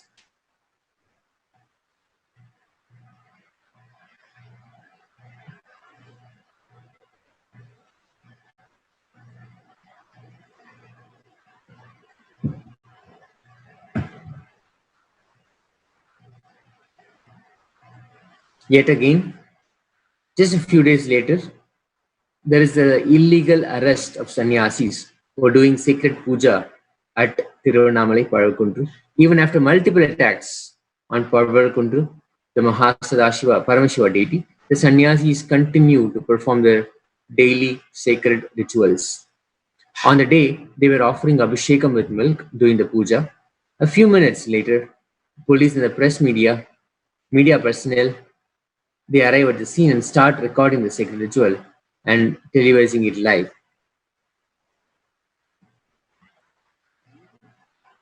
And the only crime that these sannyasis, monks, did is simply doing the sacred puja at the Paravakundru. For no fault of theirs, the police, instead of protecting them, sadhus, holy men, they instead arrest them and put them in jail. And this is widely accepted, and this is supported, especially in the social media. The only way we can do this is, we can combat this is if all of us, if we create enough outlets, if we create and share the ultimate truths, the truths about all of these incidents, if you share them with more and more people, then that takes over. Let's see, for example, in the internet space, in the internet sphere, our blogs, the bloggers, they give their say, and most of the time they direct the narrative. And here you see very clearly how the police themselves, they take law in their own hands and they execute clear violence on our sannyasis. So this narrative, this rather truth, has to be shared across the world, all over the world, and all we need to do is simply share it in all the platforms. Share the presentation, share the videos, the website nithyanandatruth.org that we are looking at right now. All social media outlets, we can share this.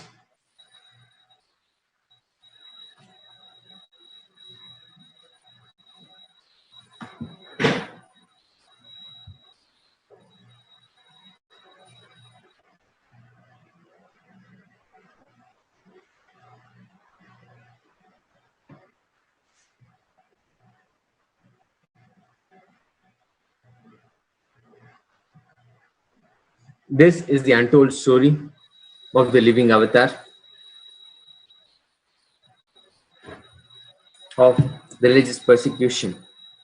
How again and again there is every attempt to stop this ecosystem from happening, because the anti-Hindu forces know if this incarnation revives the ecosystem, then more and more incarnations are going to happen, and that is not going to be okay with the anti-Hindu forces.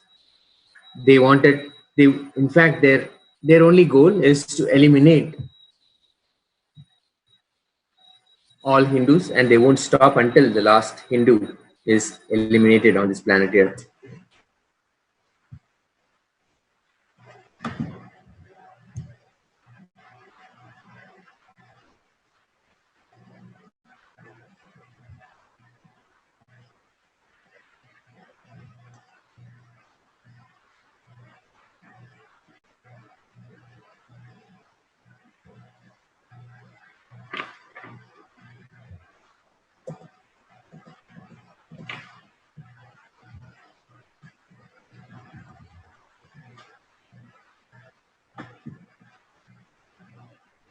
The persecution doesn't end here. It continues, goes on.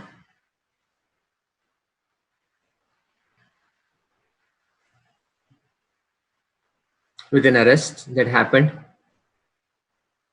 continues.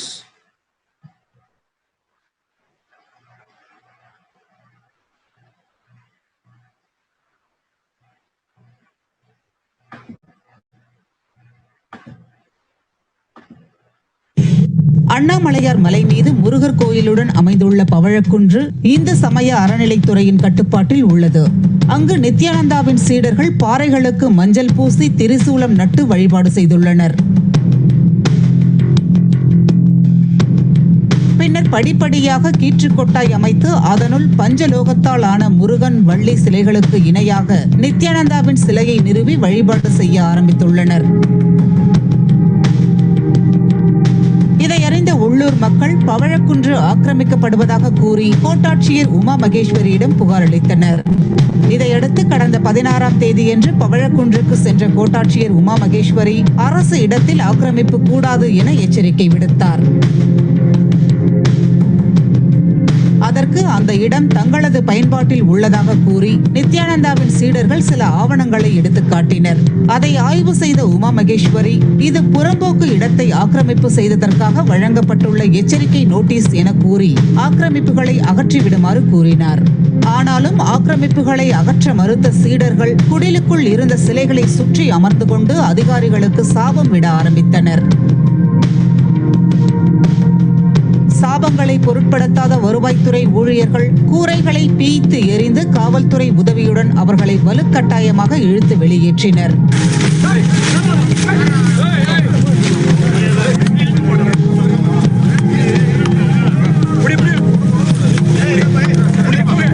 மலையை விட்டு இறங்க மறுத்த நித்யானந்தாவின் பெண் சீடர்களும் வலுக்கட்டாயமாக கீழே இறக்கப்பட்டனர்.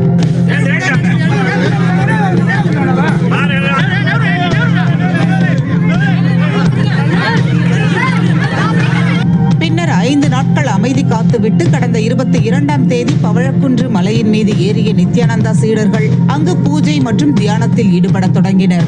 இதையடுத்து அங்கு சென்ற அதிகாரிகள் காவல்துறை to give a complete rundown of what is happening, the one-sided biased way that the media represents the whole story. In Pavalakkundru, they still talk about it as a rock, as if there is no significance to it, as if there is no divinity that we see. As Hindu sannyasis, this is the ultimate place where the enlightenment experience, the first enlightenment experience has manifested, Paramashiva manifested. And here, the narrative is very clear for the media, the corrupt media. They discount the whole experience, the significance, and label it as just any other rock, and thereby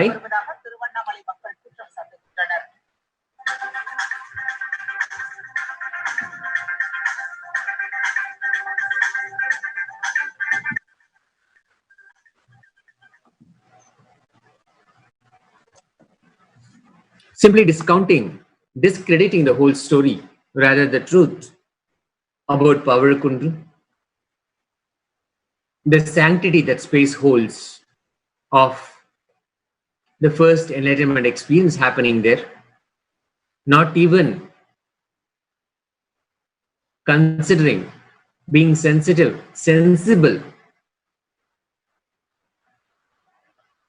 to the way that Hindu sannyasis, the way Hinduism, Sanatana Hindu Dharma worships the exact space the experience happened. The experience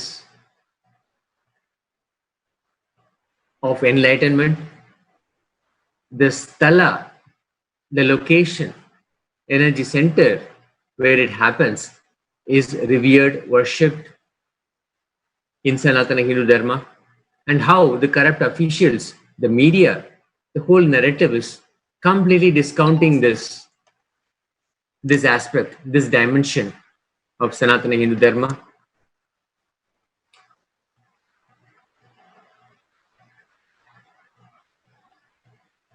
Where, as you saw, the right to perform the spiritual puja was refused for Hindu sannyasis, enforced, and very violently taken away.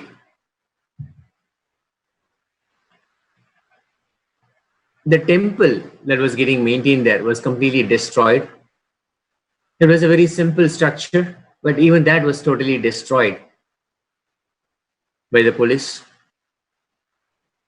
And the corrupt media was right there to ensure that the wrong narrative is being given by those actions, thereby changing the public opinion. And whatever we just saw is this simply another episode of constantly the same mode of persecution. Just a few days ago, we saw this in Kashi Sarvagnipeetham, where our land, the place that is most sacred to us, where Swamiji had his experience of conscious death, the place has the potential to give that same experience, initiation to anybody who visits. But how corrupt officials colluded with the police, and they made sure even the deities are desecrated, they're taken away and destroyed. The whole place was destroyed. This is the same persecution, the same mode of persecution happening again and again and again. And this is exactly the need for Kailasa to happen. The space of Kailasa to happen, so that there is at least one place, one location where the sciences are preserved and conserved. In fact, not just one place, one location, but so many different places. This science has to be shared. This ecosystem has to be maintained. This possibility of incarnation, the only hope for mankind, can be preserved.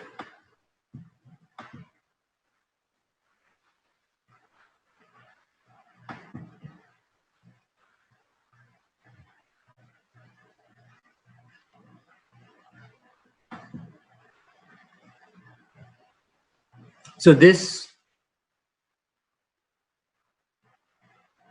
is now the story that keeps repeating itself. And the only hope that we have is to revive this ecosystem and ensure that this ecosystem is not lost forever.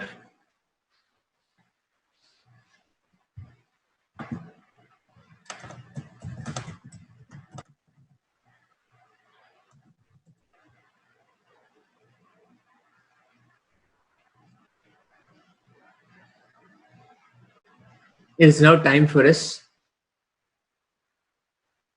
to prepare ourselves to receive and become available for Nithya Satsang, to have the higher cognitions, to intellectually have higher cognitions, to emotionally have love for higher beings, and to manifest the higher existence. Let us enter into a space of complete listening with a clear decision that we will become available for Paramashiva, for Swamiji. Sitting straight, closing our eyes, let us chant the Mahavakya.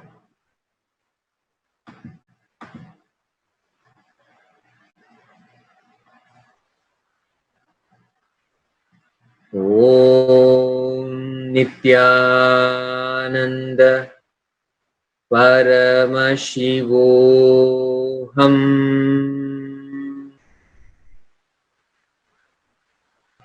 Om Nithyananda Paramashivoham. Nithyananda Paramashivoham.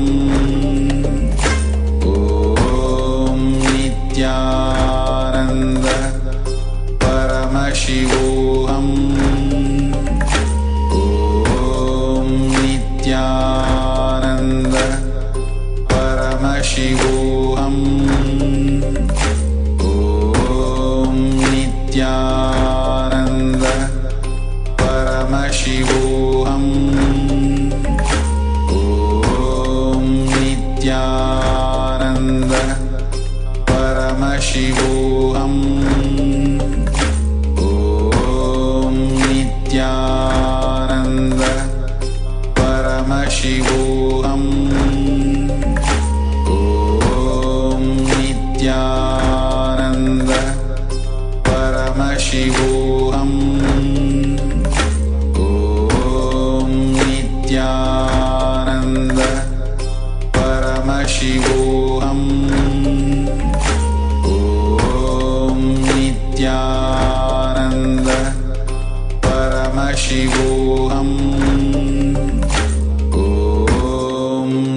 Nithyananda Paramashivoham. Om Nithyananda Paramashivoham. Om Nithyananda. I'll directly give you conclusions. I don't want to waste your time. I don't want to waste your time in giving you unnecessary statements, unnecessary concepts, unnecessary ideas. I'll give you direct conclusions. Understand? Physiology of reality.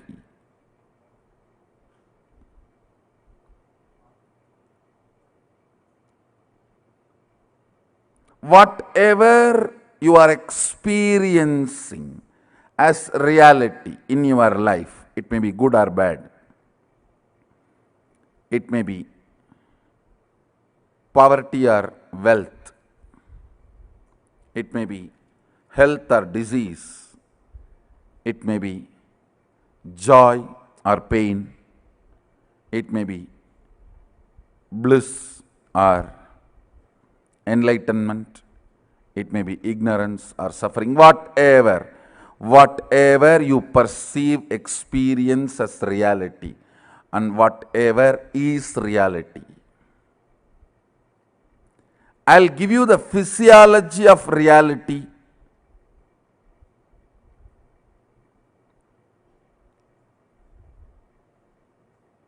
The moment you know the physiology of reality, you know how to manifest your reality. Understand?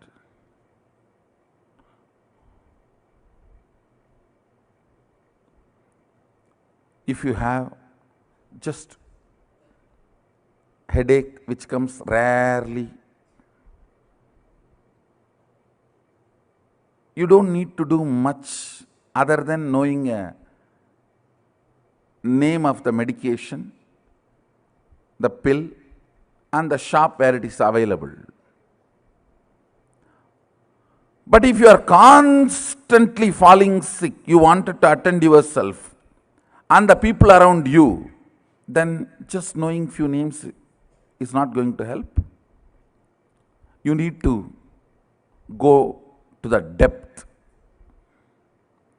Same way, if you want just one boon, one problem solved, you don't need this whole program. Just come for morning Sarvadarshan. I'll give you the boon, you can go. You just need to know the address of the Biddi Adinam, that's all. But if you are interested in manifesting your life as you want and helping others to manifest their lives as they want, then you need to know the physiology of reality. Listen. Listen to the word I am uttering. Physiology of reality.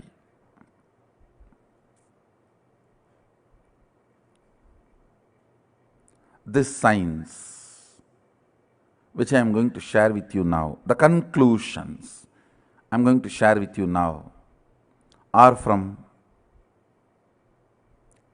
Agamas.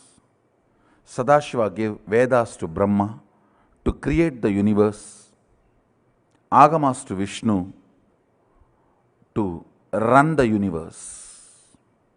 Vedas were given to Brahma to create the universe for creation. Agamas were given to Vishnu to run the universe. The science which I am going to share with you, the physiology of reality, is from Vedas and Agamas. Listen to the conclusions. Do not waste your time in non-listening space, because I am not going to spend much time on logically convincing you. I am going to give you straight conclusions.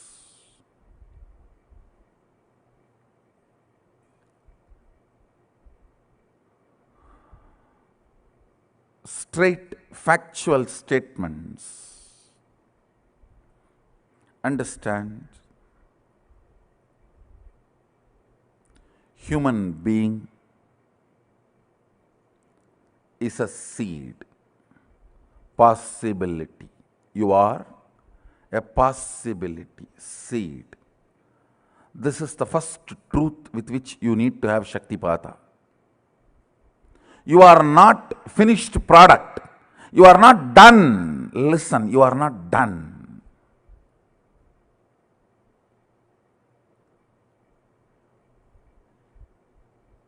The moment you come to the idea, you are done.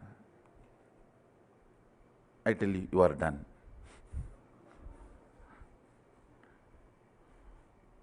You are not done.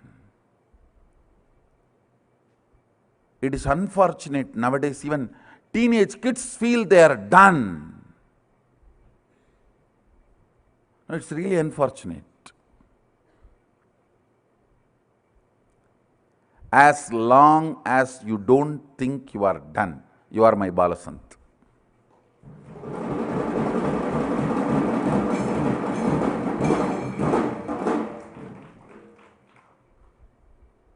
Woman, the moment she gets married, she feels she is done. Man, the moment he gets job, he feels he is done.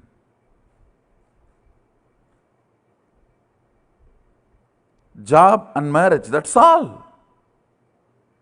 We are done.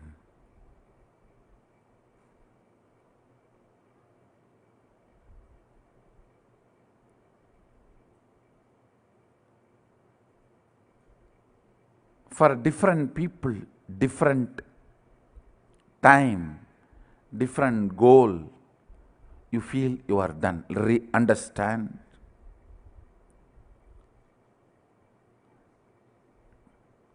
The moment you feel you are done, in depth level you are dead.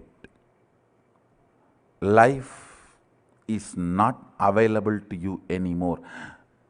Life is over. It is not available for you anymore. Do not do this one crime to yourself. That idea, you are done. No. You are a seed. Continuously life is possible. Even when death comes, be very clear, I am a seed. I am going to see the life.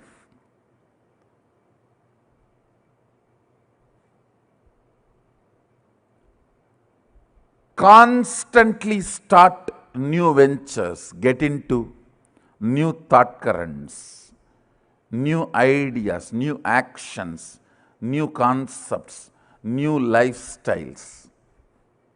Constantly. Even if it is a mistake, it will not be a crime.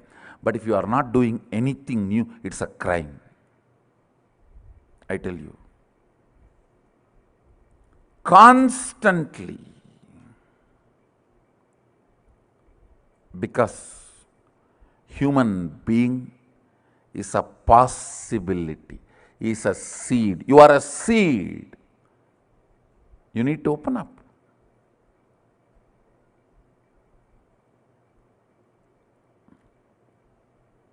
You need to evolve new organs. Please understand. When I utter the word, you need to evolve new organs, I really mean. I'm going to demonstrate it. You will see my new species developing even new organs in the body. Not just intra-organs. Internal organs itself.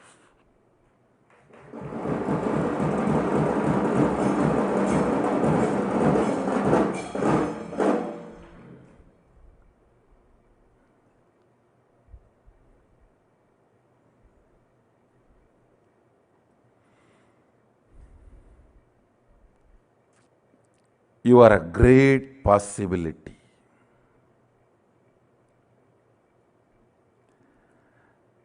The first principle of physiology of reality is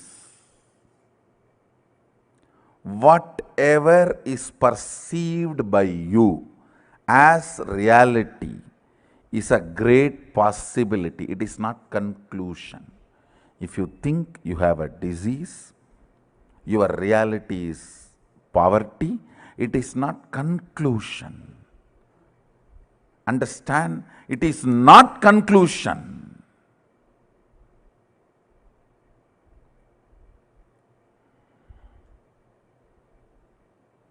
Listen.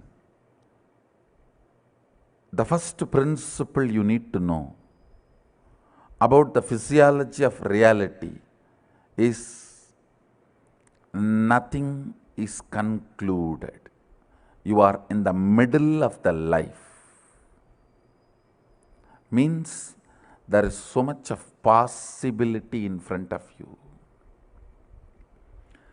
Possibility of the future gives you Shakti to manifest your reality. Understand? Possibility of the future, possibility of life gives you the inspiration even to manifest your reality. Please understand.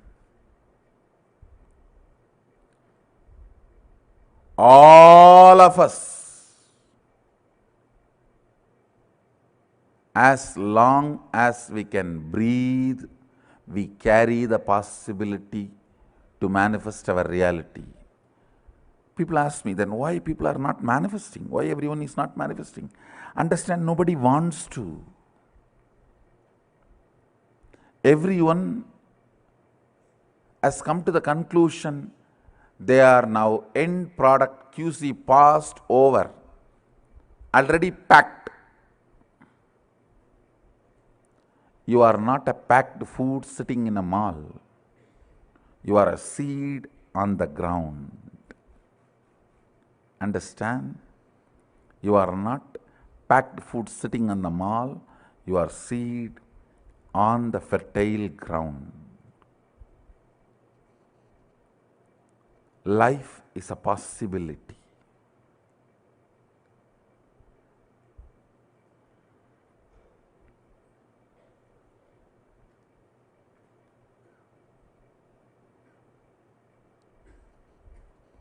All the ideas which comes inside you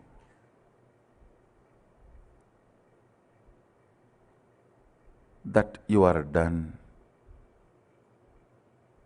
nothing can be done, it is all over, all that need to be completed. You need to have Shaktipada with this first principle. Life is a possibility. Great possibility.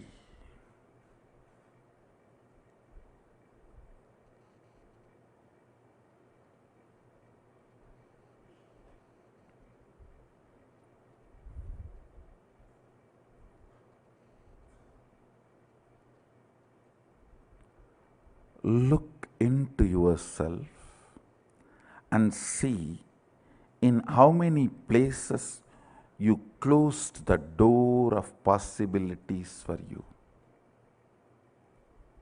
Sometimes learning the language. You know, that is all not for me. I have already done one or two, that's enough. Or learning something like as simple as swimming or cooking.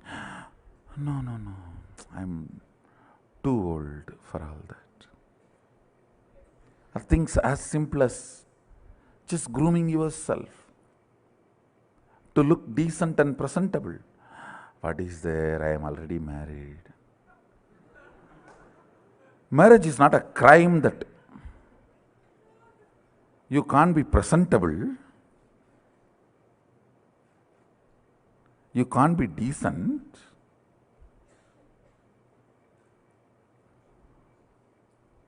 Now in India you can hear this very commonly. I am already married, what is there to groom? I am giving you very simple examples. Look into yourself. You have shut many of your possibilities with the idea you are a finished product. Sometimes you also think, if I am more loving, how nice it will be. But you come to the conclusion, end of the thought current, you come to the conclusion that is not for me, it is all over now. It's okay, leave it. Let me live and go. Or you start doing the actions where others will recognize you that you are a loving person. You don't work for really becoming loving. See, you just give some money, you just give some little time or attention. So others perceive you are a loving person. You work for that. You do not try to understand the physiology and psychology of the love and how to manifest that as a reality from your very core. You feel that is all done.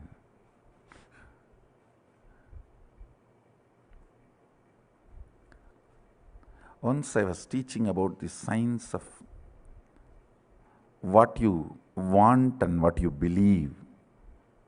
What you want, you will never manifest. What you believe as you will manifest only that. One fellow came and told me, oh, I believe all only negative things. My life is done. No, listen. When I am giving you this science, I want you to understand you have a possibility even to change your belief. I am not here to tell you about doomsday. No.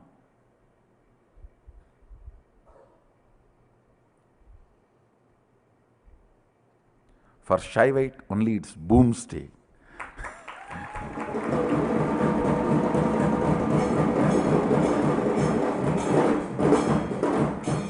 There's no doomsday, don't worry. There's no doomsday for Shaivites.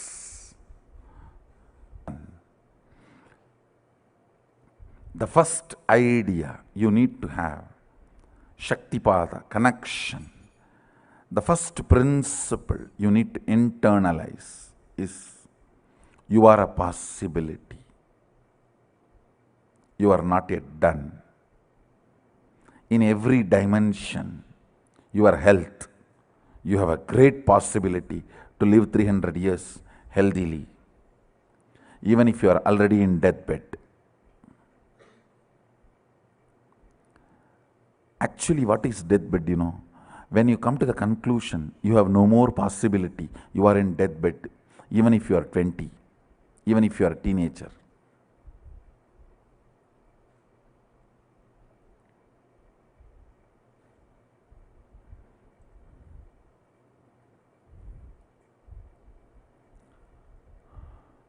Whether it is a health or wealth or love or relationships or completion, peace, enlightenment or power manifestation. Power manifestation is nothing but a loud statement I am giving it towards the whole humanity. Hey, you are a possibility.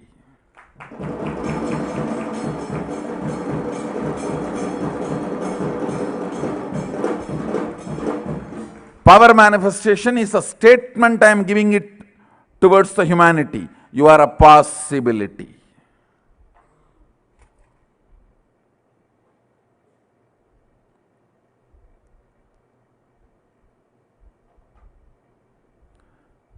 Second statement, listen. The first statement is you are a possibility. You are not yet done. Even if you are 97, chronological age, have 10 grandkids, you are only a possibility. You are not yet done. Even Sadashiva, after manifesting all the Bhuvanas, Brahmandas, even he lives with the depth cognition that he is a possibility. Understand? Even he does not come to the conclusion he is done. No. Even he lives with the cognition is a possibility. That is the first principle you need to catch up. Only then manifesting your reality is possible. You are a possibility.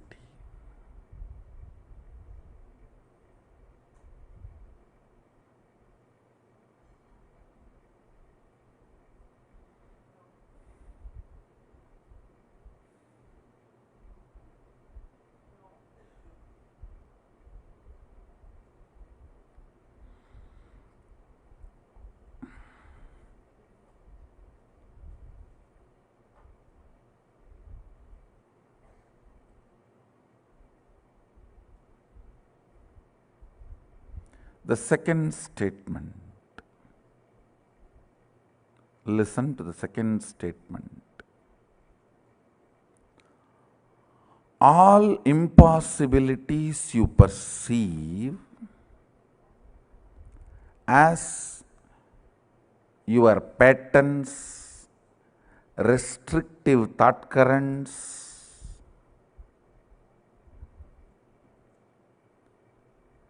destructive concepts, the patterns you carry, the samskaras you carry, thought currents you cherish, which are restrictive, destructive,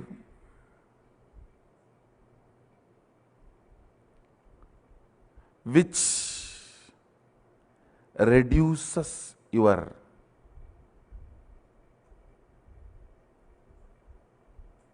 power manifestation. All of them are dead.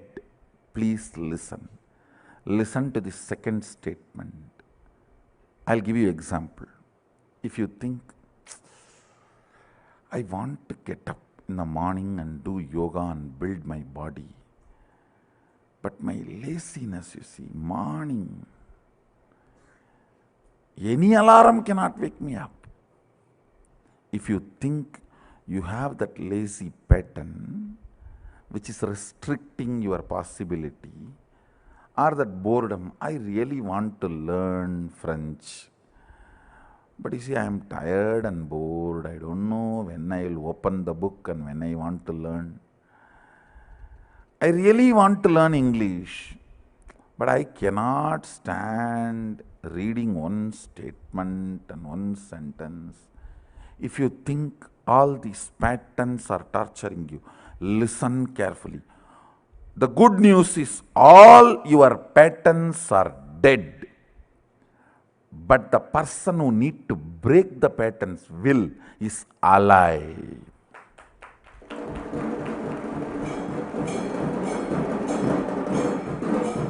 Listen, your patterns are not living part of you. They do not live, means they do not exist. You are a living mechanism. They are not part of the living mechanism, which is you. Listen carefully. This is a second statement of physiology of reality.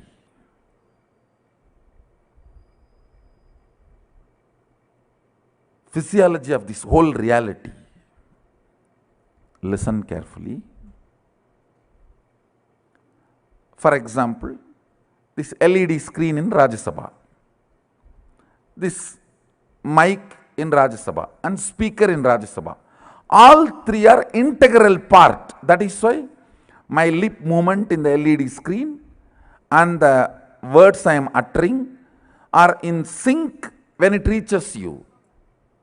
I think it is in sync. They are in sync. So you see my lip movement and the words you hear, they are in sync, means they are part of the living organism. They both are living, alive.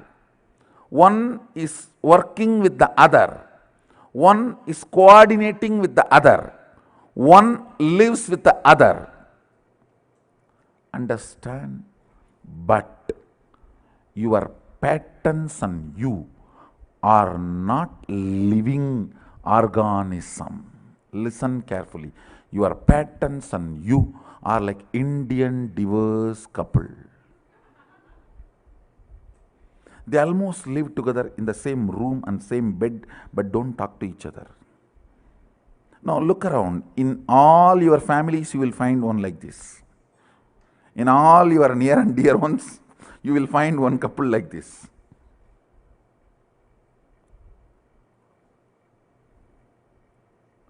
You and your patterns are not living organism in sync with each other. The good news is all your patterns. The patterns stops you learning, stops you doing yoga, or stops you manifesting powers. That is the best news. All your toxification, toxic mental setup, corrosion, erosion of your third eye, everything, the good news is they are all dead. They do not have life. Understand? Shaktipada need to happen with this second truth.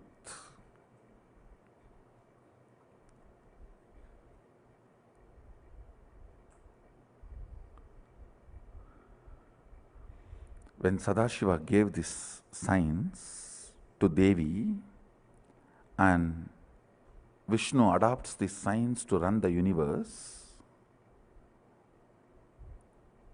he has divided it as 4 parts for our convenience.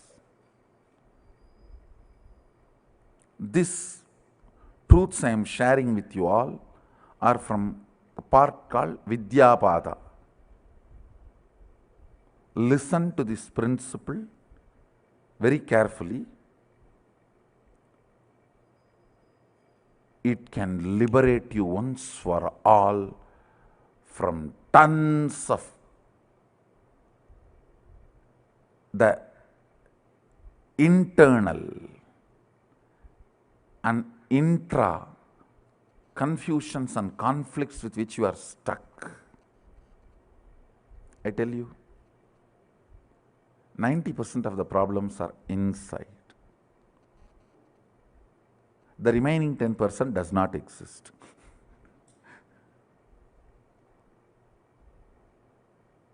Do not ever think, no, Swamiji, if just this one problem outside is solved, I am free. Understand, if you perceive something cannot be solved by you, that itself is an internal problem. The other day, one of my brahmacharini was telling me, Swamiji, I know what is the solution, but I don't know how to do it. Then I told, it is not solution. If you think you know the solution and you can't do it, it is not a solution. Understand?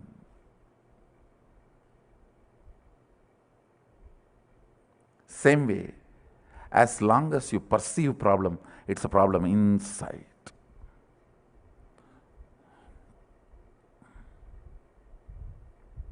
Listen to the second truth, second principle.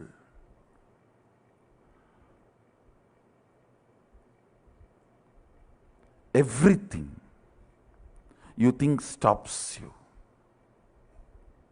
whether your physiology, mind, life. I have seen people coming and telling me, I always want to be loving Swamiji, but the moment I see that fellow, I just burst. Mess up the whole thing, only then I even remember I wanted to be very loving.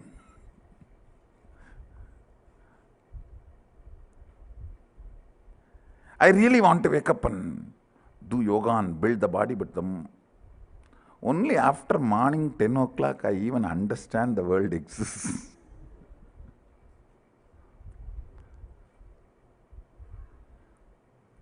I really do not want to drink.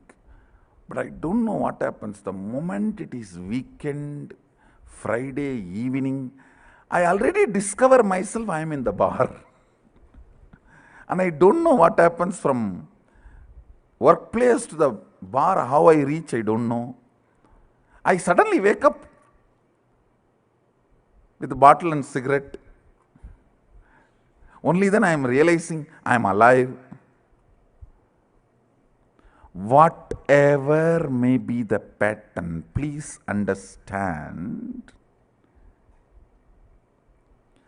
they are dead. They do not have life. They get life only when your will supports it. A dead body gets life if your soul enters into it. If you decide your soul will not enter into the dead body cannot create mess in your life. Maybe your soul is convinced by the dead body. That body will be really comfortable place for you to live. Listen, listen.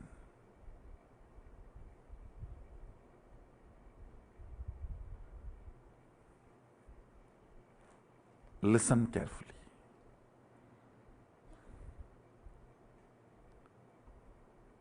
The second principle is too important.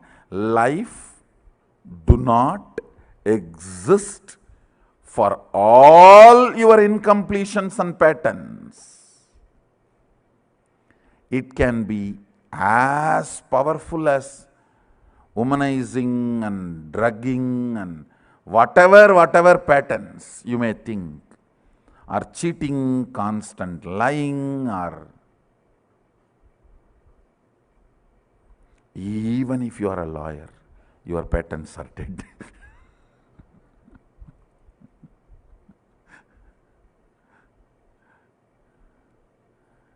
Whatever you may think, the good news you have is your patterns are dead. They do not have independent life. They are not alive. Understand?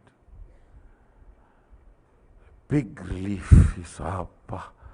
So I have to only kill the dead snakes. You don't even need to kill, you just need to remove them. They are already dead. You just need to remove them and burn them. Do the last rites for them.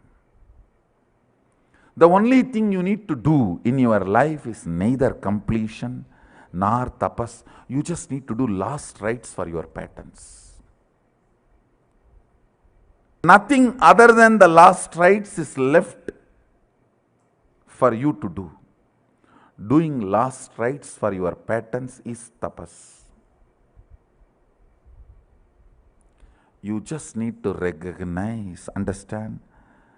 The second idea you need to have Shaktipada is your patterns are dead. Just look, it is actually dead. Till your will supports, it cannot have power over you. It can be as complicated as phobias.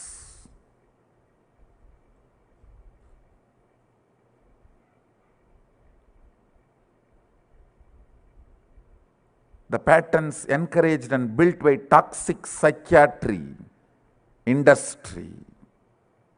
Understand the word I am uttering. Toxic psychiatry industry.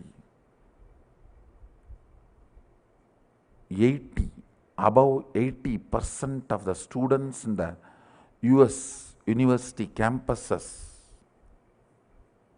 are under the control of the legalized toxic psychiatry industry. God. They harm human beings 1,000 times more than any illegal drugs.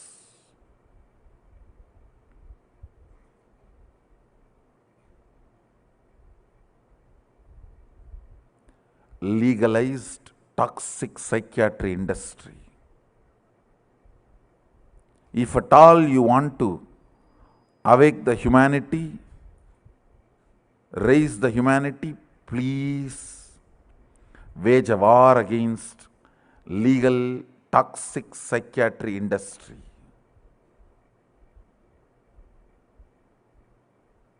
That is much, much worse than illegal drugs. I am not supporting illegal drugs, understand? I am only saying this legal toxic psychiatry industry is harming you too much.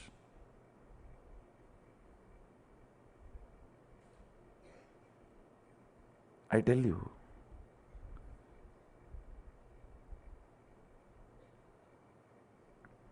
Go and see near, you should understand it is not a ghost. Take the child there and make him understand it is only a tree, not a ghost. But you try to find all other solutions. One, you try to give a knife to the child. Go and cut the tree, cut that ghost. Or don't come in this road, turn and go to the other road. Or better sedate him. Let him not even come out of bed. If he comes out of the bed only, he will walk in this room, in this road and see this tree, cry, there is a ghost, sedate him. You find everything else other than solution.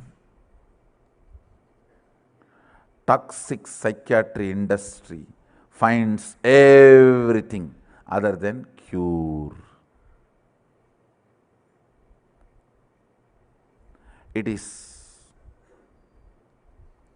adharmic way of keeping people under your control. I tell you, most highest, worst, immoral way of keeping people under your control is toxic psychiatry industry.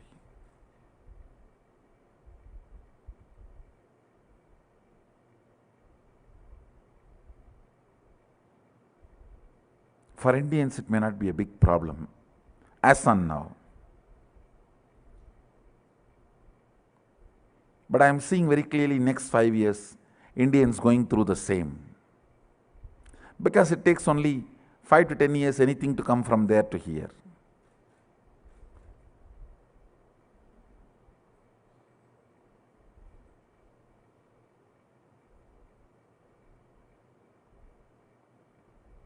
Whether it is a genes or inner behavior,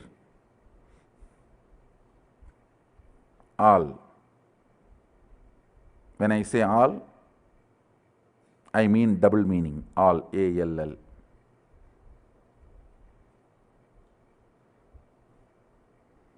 It takes only 10 years for anything to come from there to here. From West to India. Listen. This second principle can solve the whole issue once for all. You need to be taught from the beginning your patterns are dead. That's a truth. You give life to it.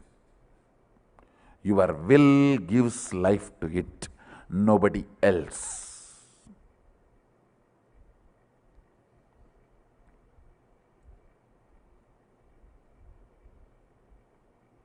Whether it's a sleeping pattern in the morning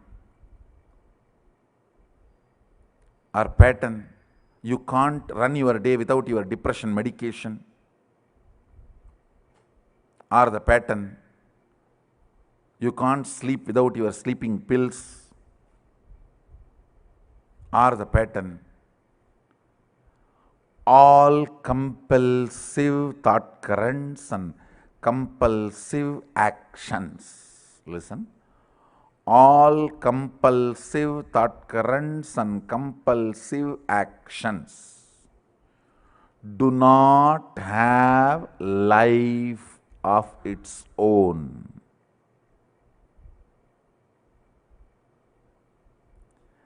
Every day you give life to it, believing the patterns have its own life. No. Patterns suck your blood and make you believe they are alive independent of you. It's like politicians making you believe. They suck your blood, but they make you believe they are alive independent of you. And you are dependent on them.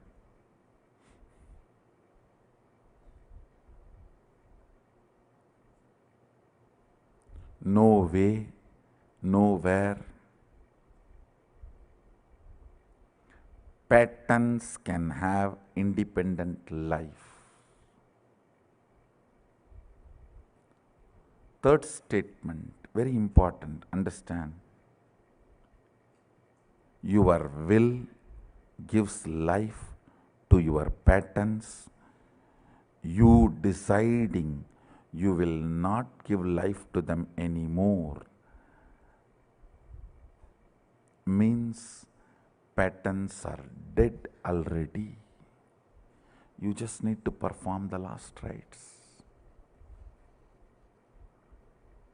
You just need to perform the last rites.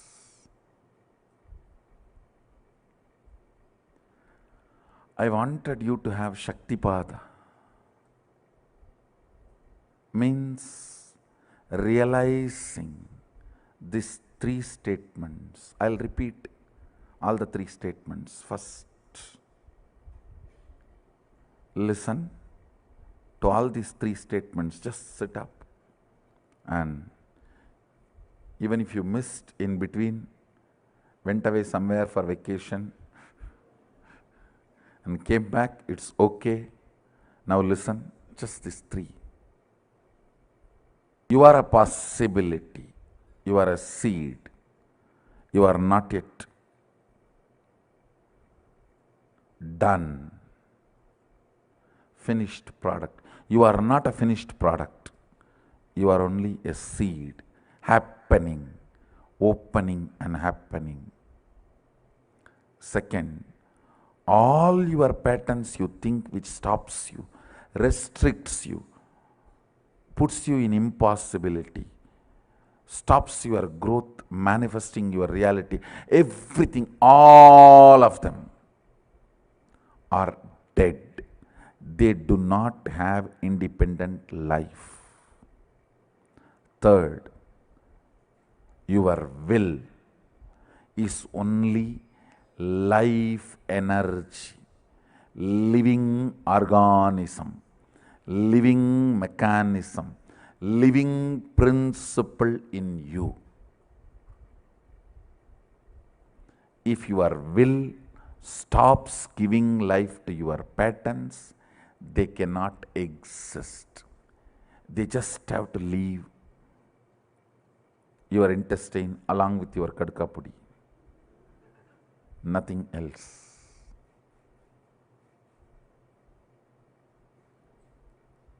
I'll continue to expand on this physiology of reality and make you all experientially manifest at least one of your reality as example, sample for you. So you can go and start using the same science and technology continuously. Yes. Now, I wanted these first three principles to be internalized in all of us. Listen, I'll repeat again. The first principle, you are a possibility. You are a seed. You are not finished product. You are not yet finished. That's a good news. You are not finished yet. That's a good news. Any idea, concept, pattern which is stopping you internalizing it. If you have few minutes, pen down. Listen carefully. See, when I say you are not a finished product, I mean, in your health, what do you want to become, you can become.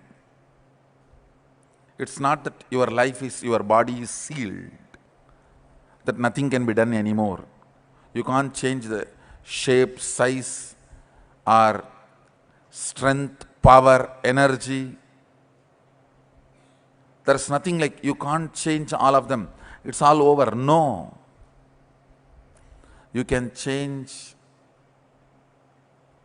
anything as you want. Still, the possibility is open, available. In every level, whether health or wealth or mind or relationships or whatever, in every level,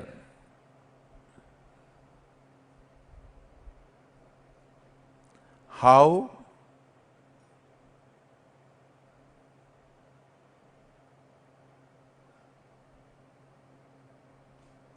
things can happen, how possibilities can open. If you have any idea, pattern that it is not possible, pen them down. By bringing it to your awareness, I'll make them powerless over you. I'll remove them from your inner space, from your cognition, from your depth.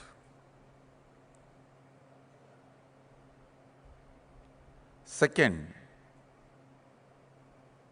the impossibilities you carry.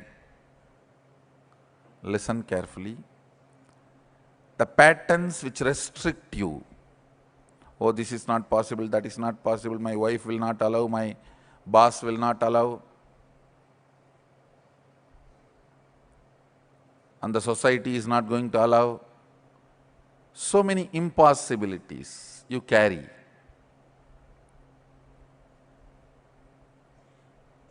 The patterns you carry. My own laziness will not allow, my own energy is not that capable, or my thinking is not that capable, I am not that intelligent. All the stupidity you carry.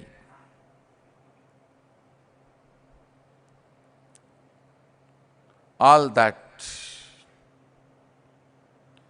Pen down all the impossible patterns you carry. Means which are dead snakes.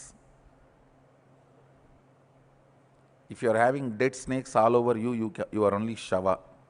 Only if you are having living snakes, you are Shiva. Will is the living snake. All the patterns are dead snakes. So all the dead snakes you are carrying, pen them down.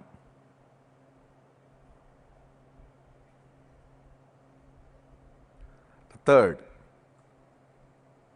only your will is alive, which can change all the dead patterns. If you pen down just first two exercises, that's enough. You can internalize the third one. Few minutes. Why I am asking you to pen down? Only when you pen down, you will think about it. Otherwise, you will sit and listen like a Bhagavatam.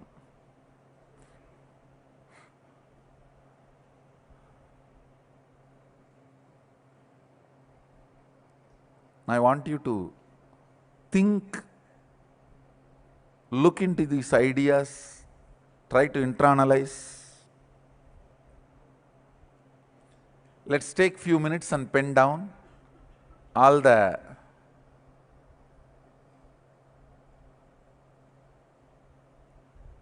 patterns, headache, curing your stomach, healing your stomach pain, are as difficult as you think.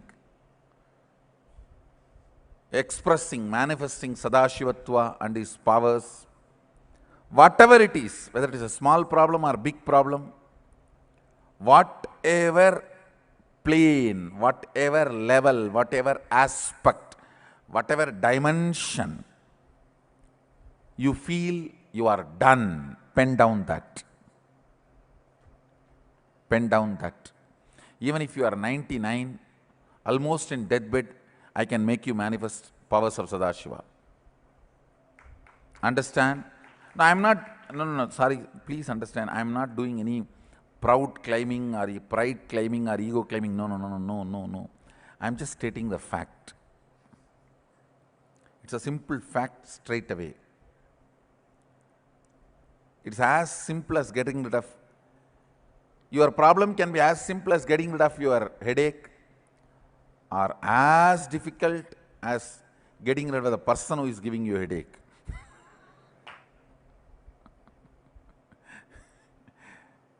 Whatever, the moment you feel you are done, it's not possible, pen down that.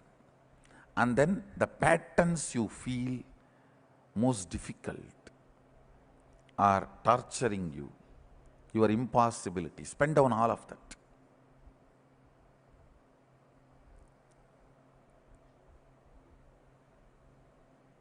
The good news you have is all your patterns, it can be as wild as you can imagine, they are dead. They are not even asuras. Even asuras have power, they have life. Your patterns are not even asuras. They are not even bhutas. No, they are not ghosts. They are just pretas. Understand? They are not bhutas, they are only pretas.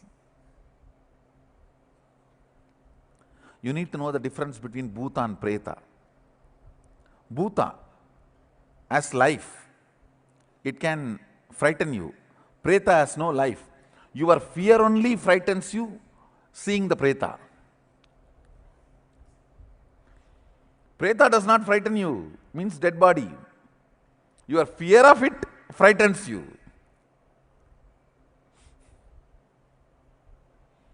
So your patterns are pretas, dead bodies, not bhutas, ghosts, not asuras, demons, not rakshasas, devils. No.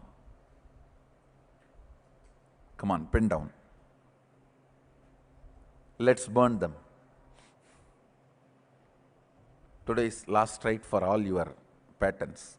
Completion is the last rite, Shraddha, for all your patterns. Listen. First, I gave these 3 basic principles on physiology of your reality. Next, you internalized them, digged out the patterns,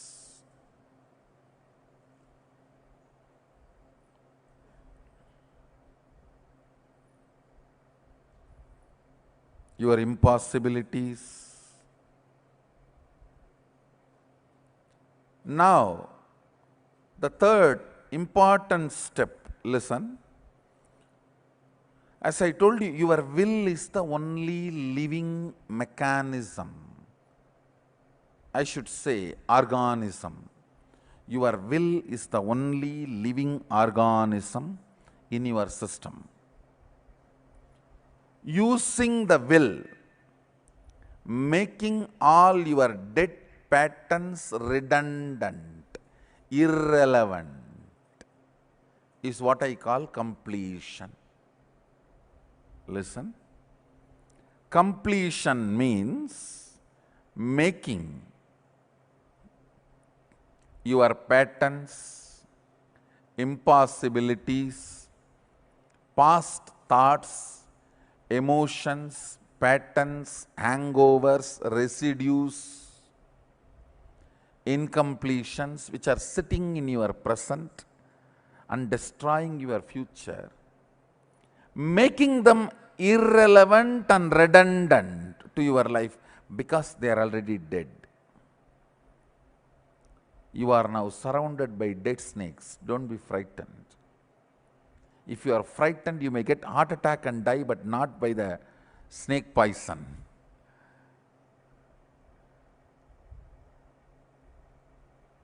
Being surrounded by the dead snakes and having heart attack and dying is the worst way of dying. That is too cheap way of dying. Even in death, don't be so cheap. No, really. Even in death, don't be so cheap.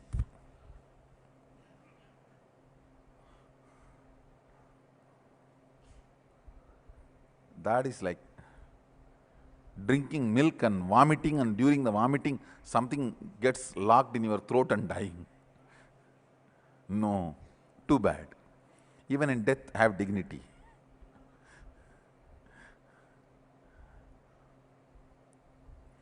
Making your already dead patterns.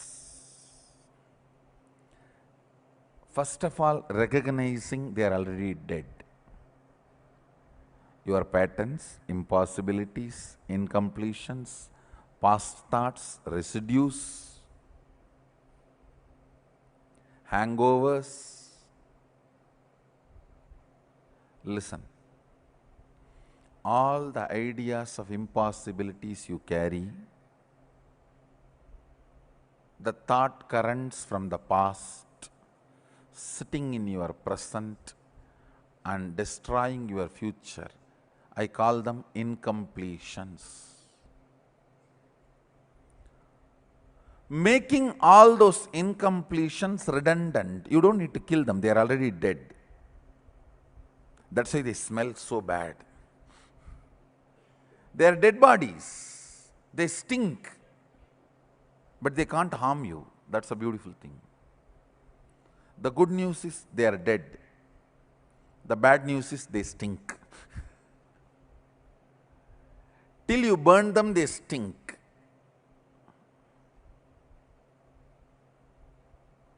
You can't afford to keep quiet, saying that they are already dead. No, you need to burn them. You need to do the last rites. Let's do the last rites now. That is completion. Understand? It's one of the most powerful technique. Sadashiva explains this technique to Devi Parvati, and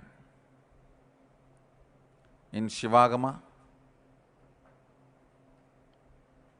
Shivajnanopanishad,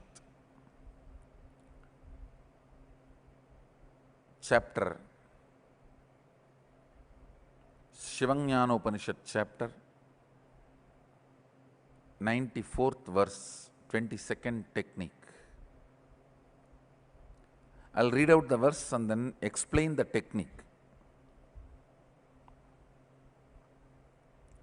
Chittat yanta kritir nasti mamantar bhavayet iti vikalpanam apavena vikalpair uchito bhavet. I'll give you the translation. Listen.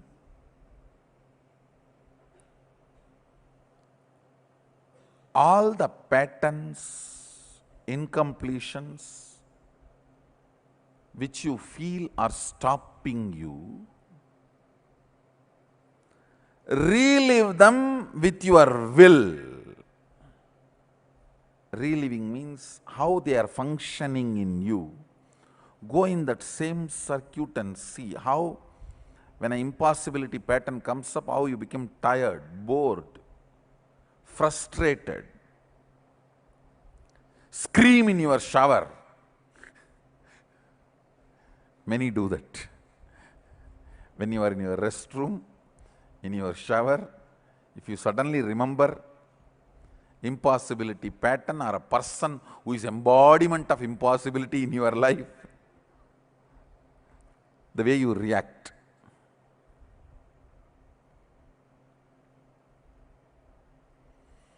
Remember each of the patterns and the way you build that pattern, the way you react to that pattern, relive them. Understand? Reliving is not remembering. Remembering means sitting and thinking what happened. Reliving means forgetting the present and getting into that situation and literally like a 5D, like 3D, 4D, 5D, experiencing it. How when you are in shower, if you remember the person, you slap the water.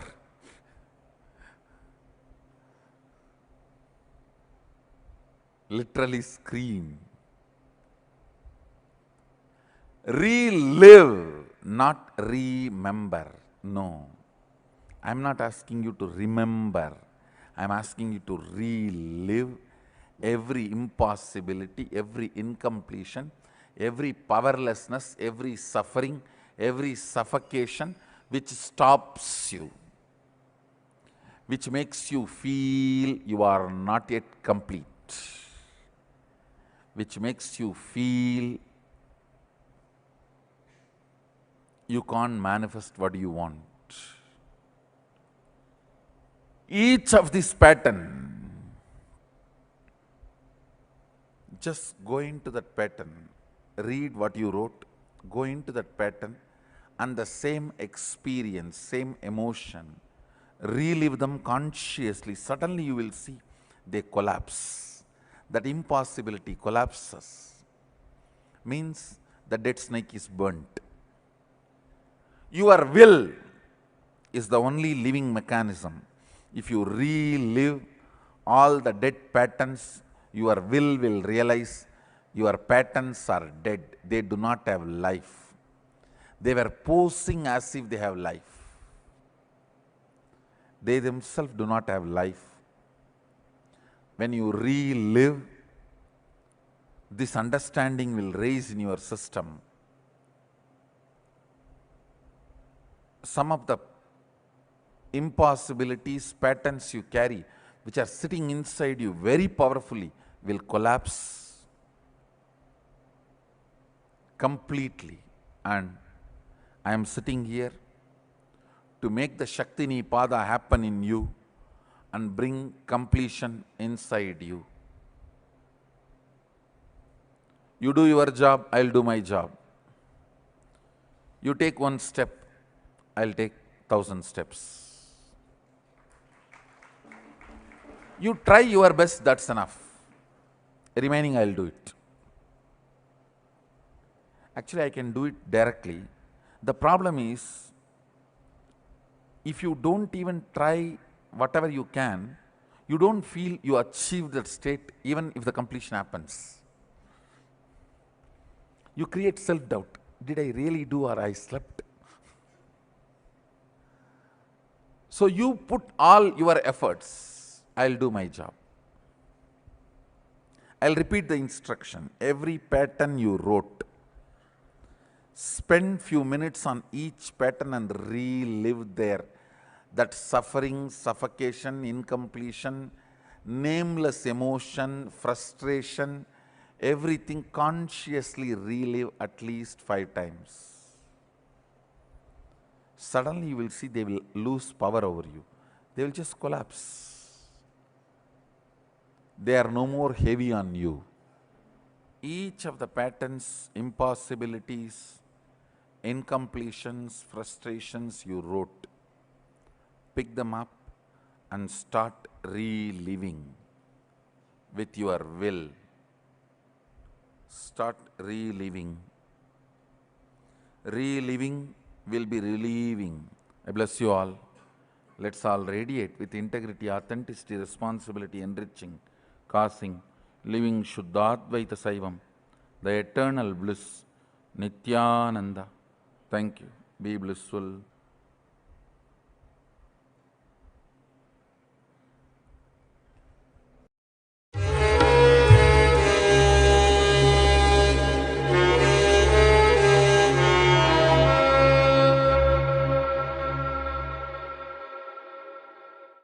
Whatever you think as your strength, like how much cash you have, how much gold you have, how much money you have in the bank, what all properties you have, your secret passwords, passcodes, your strength secrets, you will tell only to your son or your daughter to whom you are going to give your inheritance.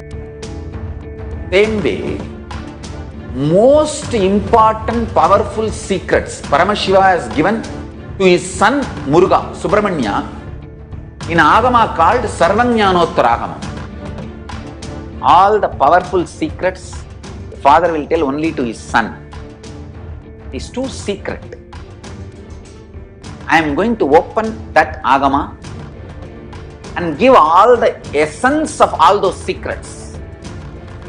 Secrets of Charyapada lifestyle, secrets of Kriyapada, secrets of, I assure you, whatever was given to Subramanya, the whole life will be given to you now.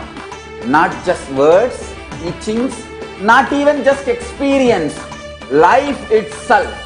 I am talking to each one of you sitting in your room. I will make you all Subramanya.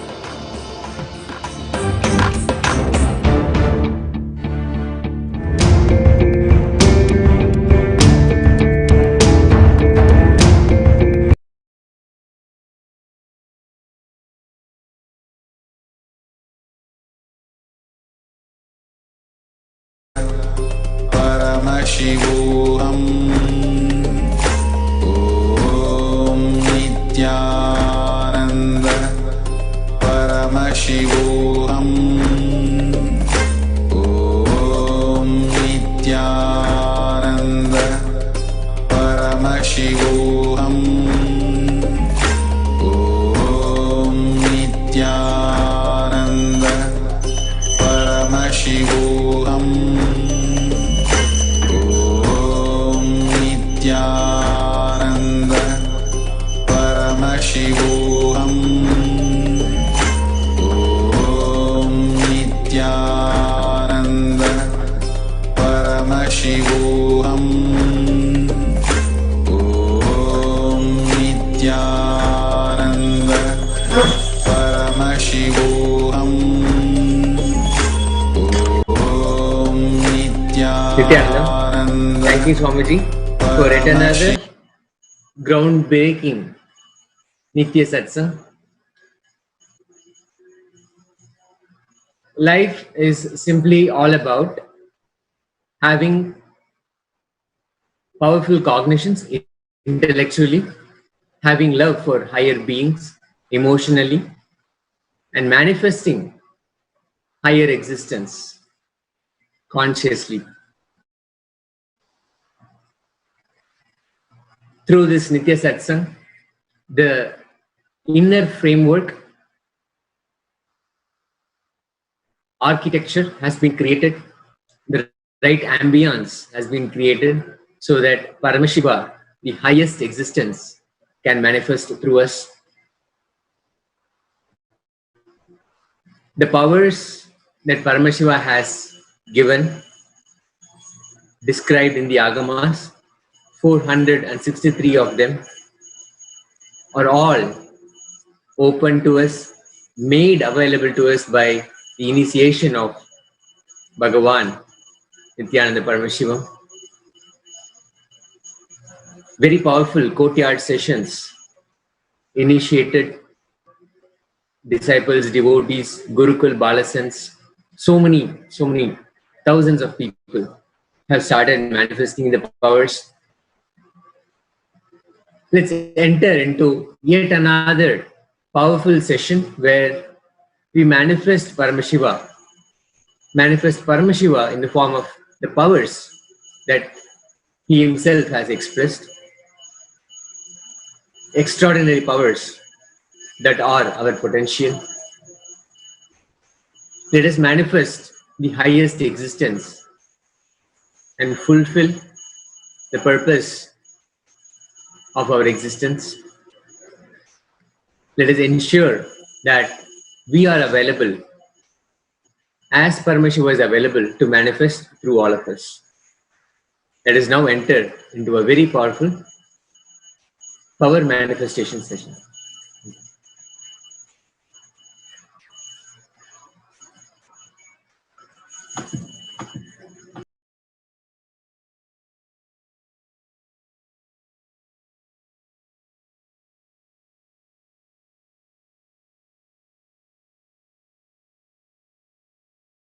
Paramashivoham.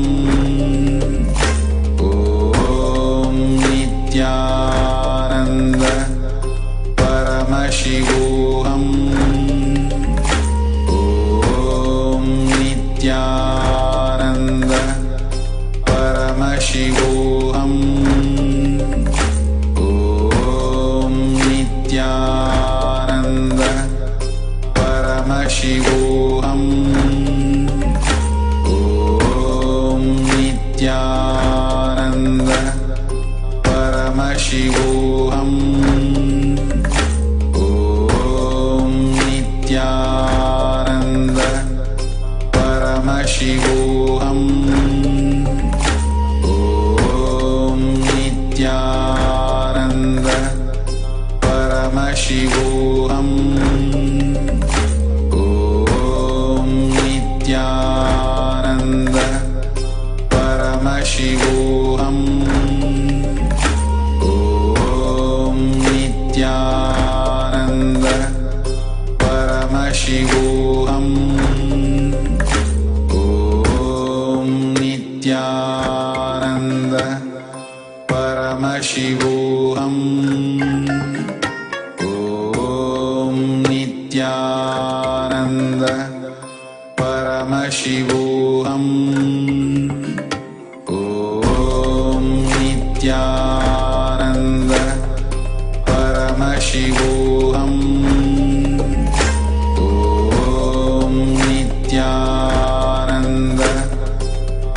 Paramashivoham.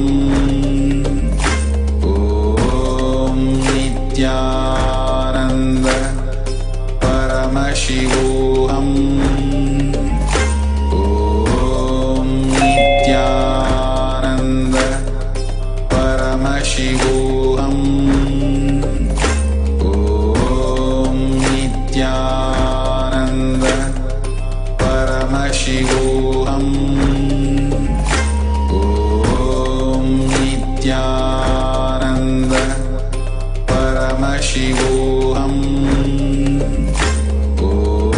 This meeting is being recorded. Nithyananda, let's start the power manifestation. Let's sit straight, visualize Bhagavan in your third eye, and let's start with the Sadguru Vandanam.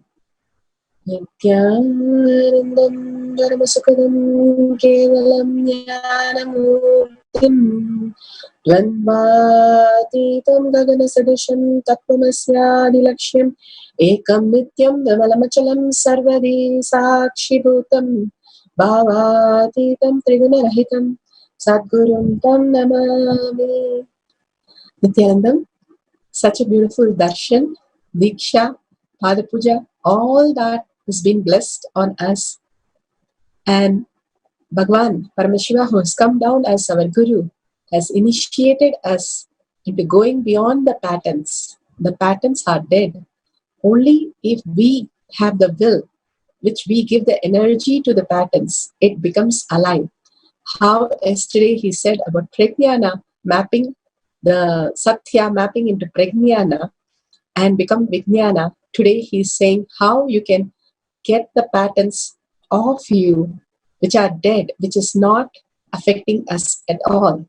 Such a beautiful space of Shaktipada, the oneness is the ultimate, the will is the ultimate, and only that is the alive part in us. So with that space, let's start the power manifestation. Let's start understanding what is power manifestation. Power manifestation is nothing but a cognitive shift which can infuse powerfulness into any action or state that we are in. It raises the frequency of our body and mind, the ultimate powerfulness to Tulya Theta. Beautifully, Bhagavan describes in this whole satsang, where he says the patterns, the anger, the addiction, anything that we have, the guilt, the stress, the worry, everything is a pattern which is dead. Only if we decide to give the will, we believe in it, and we start experiencing it again and again. For each moment, the beautiful, most beautiful thing he said is, each moment we are like a seed. We are completely new, and we could experience the ultimate state every moment, living in the now. But the patterns keep on troubling us when we relive, and simply it disappears. The reliving again and again makes us understand there's no power in those patterns, and simply it gets withered away. And only the space of completion is left with us. So the beautiful space of completion, the powerfulness that nothing disturbs me. How beautifully Bhagavan says, the screen is not disturbed by any of the movies, which is a sad movie or violent movie or anything. The screen does not get disturbed. Same way, our inner space, the consciousness does not get disturbed. Whatever the pattern we are going through is because we are giving power to those patterns and living powerless. By manifesting powers, we restore ourselves to the higher state of consciousness of Turiya, heightened intelligence, awareness, or Turiyatita, the consciousness itself expressing through us.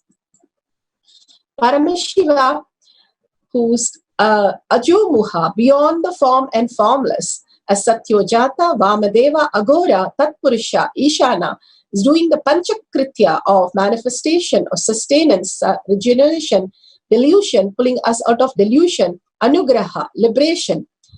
Constantly, the Big Bang and Bang whole is happening in us. The ultimate space, the infinity, all-inclusive space is what we exist as reality.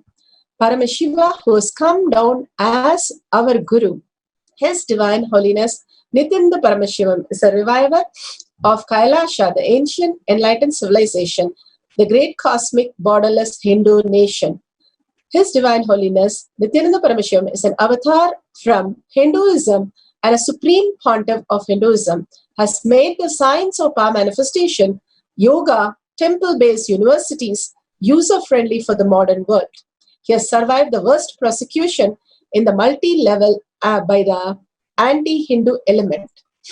Kailasha, led by His Divine Holiness Nithyananda Paramashivam, and his Hindu diasporas are working for global peace, and His Divine Holiness Nithyananda Paramashivam is a founder of Nithyananda Hindu University, which has extended campus in 150 countries, and he is 293rd Guru Maha Sannidhanam of Shamala Pita, Sarvanya Pita, Swargapura, Adinam, and present Maharaj of Surya Vamsa Surangi Samrajyam. Bhagavan has come down to revive the Hinduism, raise the humanity into superconscious being. He has given the science of power manifestation, which is authentic, time-tested, scientific, and foolproof. The Vedas and Agamas, the Shastra Pramanas, which are the eternal, unchangeable truths, which is revealed in the Hindu source scriptures. The Apta Pramanas are the Rishis, Munis, Ganas, Nayanamars, Alvars, and Siddhas, the authority of Hinduism. The Vedic Rishis, who are the scientists who time-tested and verified the science of power manifestation. Atma Pramanas are the avatars who land on planet Earth, all the god and goddesses who land on planet Earth and raise the humanity. Now, Bhagavan, His Divine Holiness Nithyananda Paramashivam, this millennium avatar, personal experience of each power manifestation. They play the Leela of a human being with human mind and human limitation, and ferociously break the boredom and tiredness, showing us the experience of being superconscious being.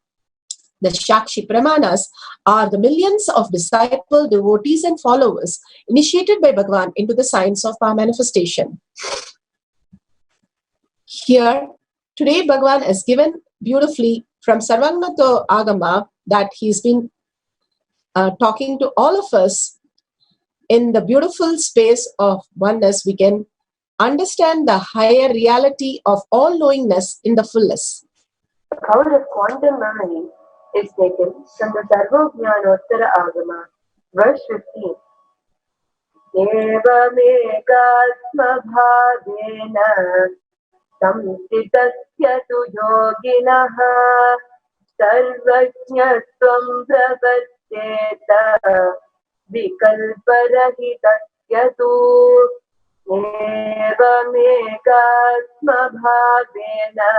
संस्थितस्य तु योगिनः सर्वज्ञस्त्वं प्रवर्तेत विकल्परहितस्य तु. Such a beautiful agama where Bhagavan beautifully says, within such a yogi who established himself in absolute non-dual oneness with Lord Shiva and who keeps himself free from all sort of differentiating notions, the exalt supreme power of all-knowing Sarvangatvam gets unfolded in all its fullness. Such a beautiful space is available for all of us. Periva, the Shankaracharya, Sringeri Shankaracharya, who lived as Periva, who was able to speak in any language. He was able to download anything simply by manifesting this power. We know that Arunagiri Nadar has manifested this power when they went into instant completion when Muruga initiated him. Now Paramashiva has come down and told us to relive the patterns so that that becomes redundant in us, so that we don't feel that we are different from the source. The Pasa, Pasu and Pati. Bhagavan beautifully explains that how we think we are no different from the Paramashiva space and how our attachment, the inner identity, the Pasa, continuously runs our life. Bhagavan beautifully says the outer identity, getting rid of that, and the inner identity of all the incompletion, anger, frustration, addiction, all that we are accumulated in the inner identity, and getting that out by reliving that which is just a dead pattern. Bhagavan beautifully says, place the Leela. Once when Bhagavan was lying down and sleeping, and Arunagiri Yogi, he came and, his yoga guru came and woke him up. And he said, I will not get up and for the yoga. And when he said, you can have a cup of coffee, he simply woke up and came. And then his yoga guru said, Ragupati Yogi, he said very clearly, just for a cup of coffee, see how you're able to align to your highest identity and you're able to let go your boredom and tiredness of laziness of sleeping. Bhagavan really clicked with that, and he experiences and expresses for us to understand how it's so simple. When we have the will to manifest the reality, when we decide what is more important in our life, where we need to align ourselves, not in the outer world, but in the inner space, to the highest possibility of Paramashiva space in us, simply we can let go all these patterns which are creating non-dual continuously in us and differentiating us from the ultimate power who we are. Constantly living that is abhyasa, Bhagavan says so beautifully. Again and again, realigning whenever the pattern comes, ready to give up the pattern by reliving the pattern and aligning to the source, who you are, the seed, the possibility, the ultimate oneness, Shaktipada, how we exist.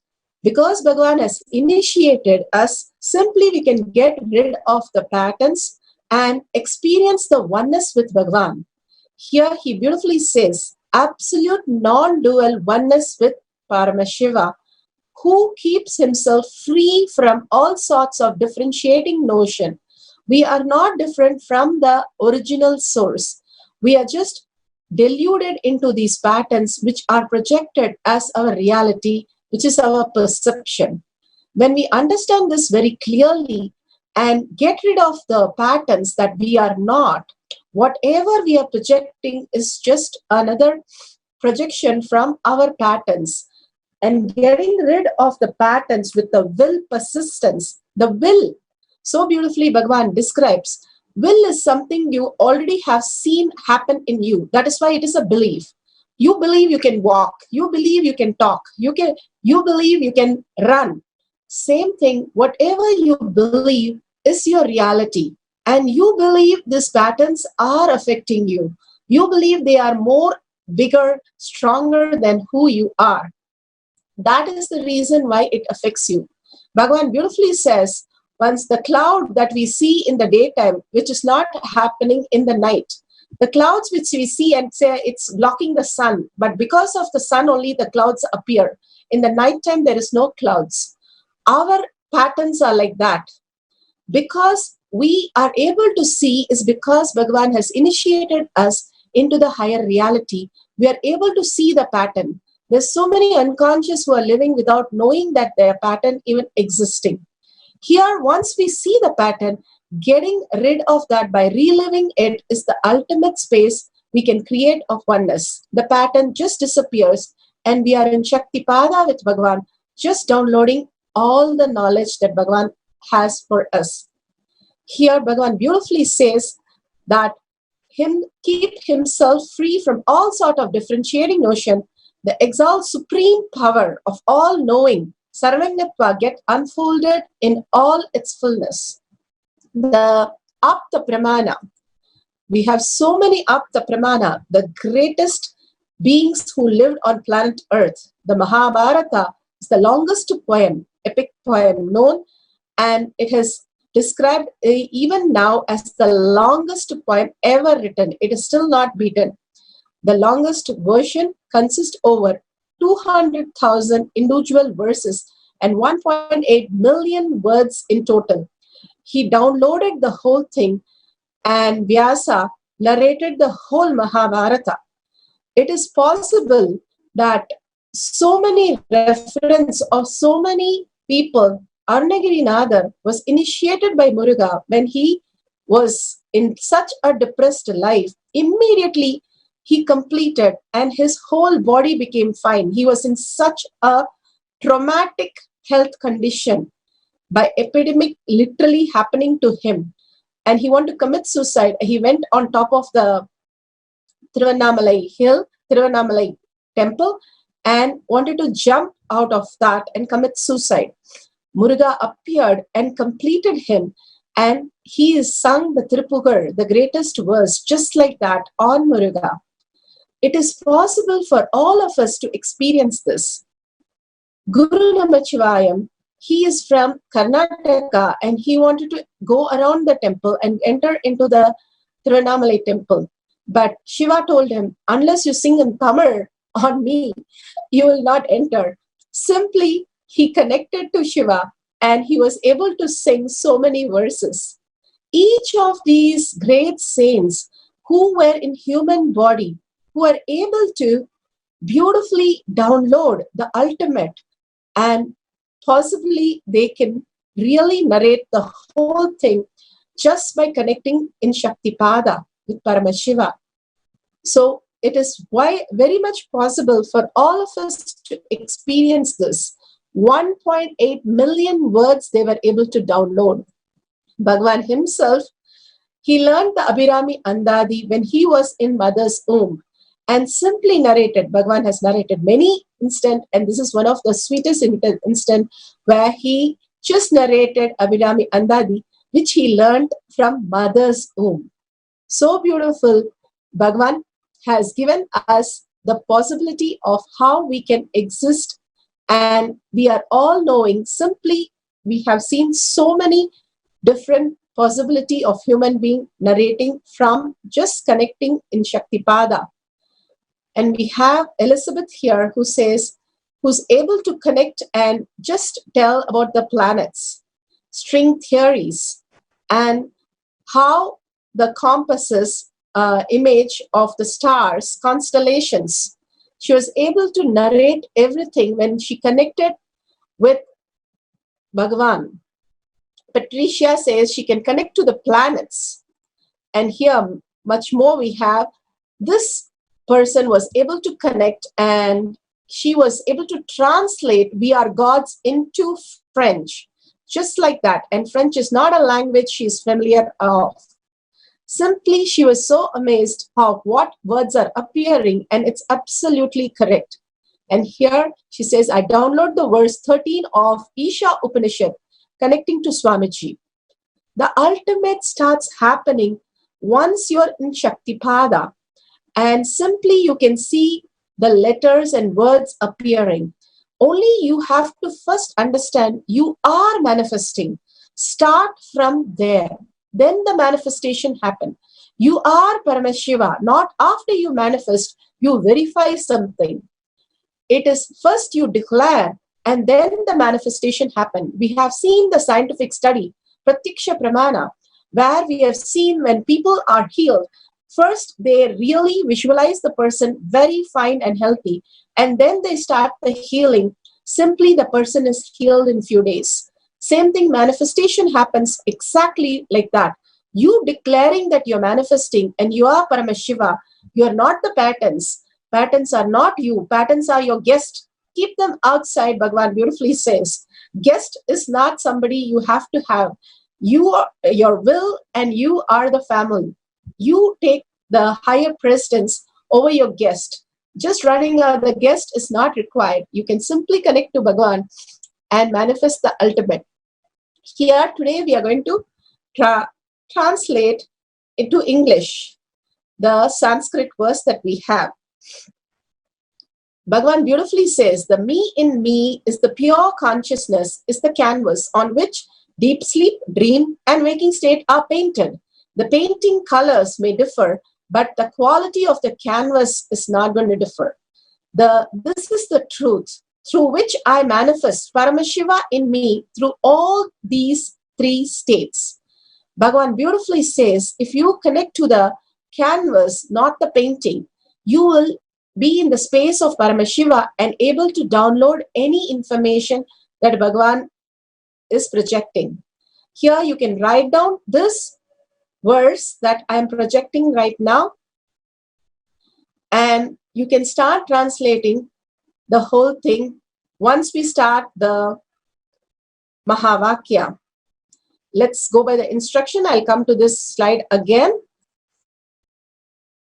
Let's sit straight with the head, neck, and spine in a straight line, remembering Bhagavan in your third eye. Again and again, when you remember, is liberation. Bhagavan beautifully says, always our fear and greed is where we exist. Our awareness is only on that. But if you raise to Agnya, your third eye, between your eyebrows, as Bhagavan himself, simply you will be liberated.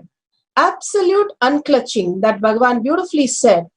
In the space of just you are the seed. You're not the patterns. Patterns are your guest. You don't have to entertain them if you decide to. Do the Tyaga that I am Paramashiva, and that is the only strength, declaring complete integrity to who you want to be. Your integrity to you are Paramashiva is higher than your patterns. Experience the ultimate oneness, the Shaktipada, who you are. How you feel you are a male, female, tall, short. Same way, feel that you are Paramashiva. You are Bhagavan, who's experiencing this whole oneness and manifesting reality. To raise the frequency, start chanting the Mahavakya mantra that Bhagavan has initiated us into. To raise the frequency, it's the passcode. Bhagavan beautifully says, I am aligned to Paramashiva and I can just manifest in you if you raise the frequency with the passcode of the Mahavakya. Again and again chant the Mahavakya, literally your whole being vibrates. Now, let's translate this sutra into English. This is in Sanskrit. Deeply connect to Bhagavan, chant the Mahavakya, continuously unclutch, and understand the only strength is with Bhagavan, only appointment with Bhagavan. There's no patterns, no thoughts, anything comes in between. Contemplate on the great truth that Bhagavan has given in the Satsang, that you are not the patterns. Patterns are dead. And it does not exist unless you give the will to it. Have only will to manifest the Paramashiva space in you. Again and again, start now with chanting the Mahavakya for 11 minutes. We'll have the oneness capsule. Let's start chanting.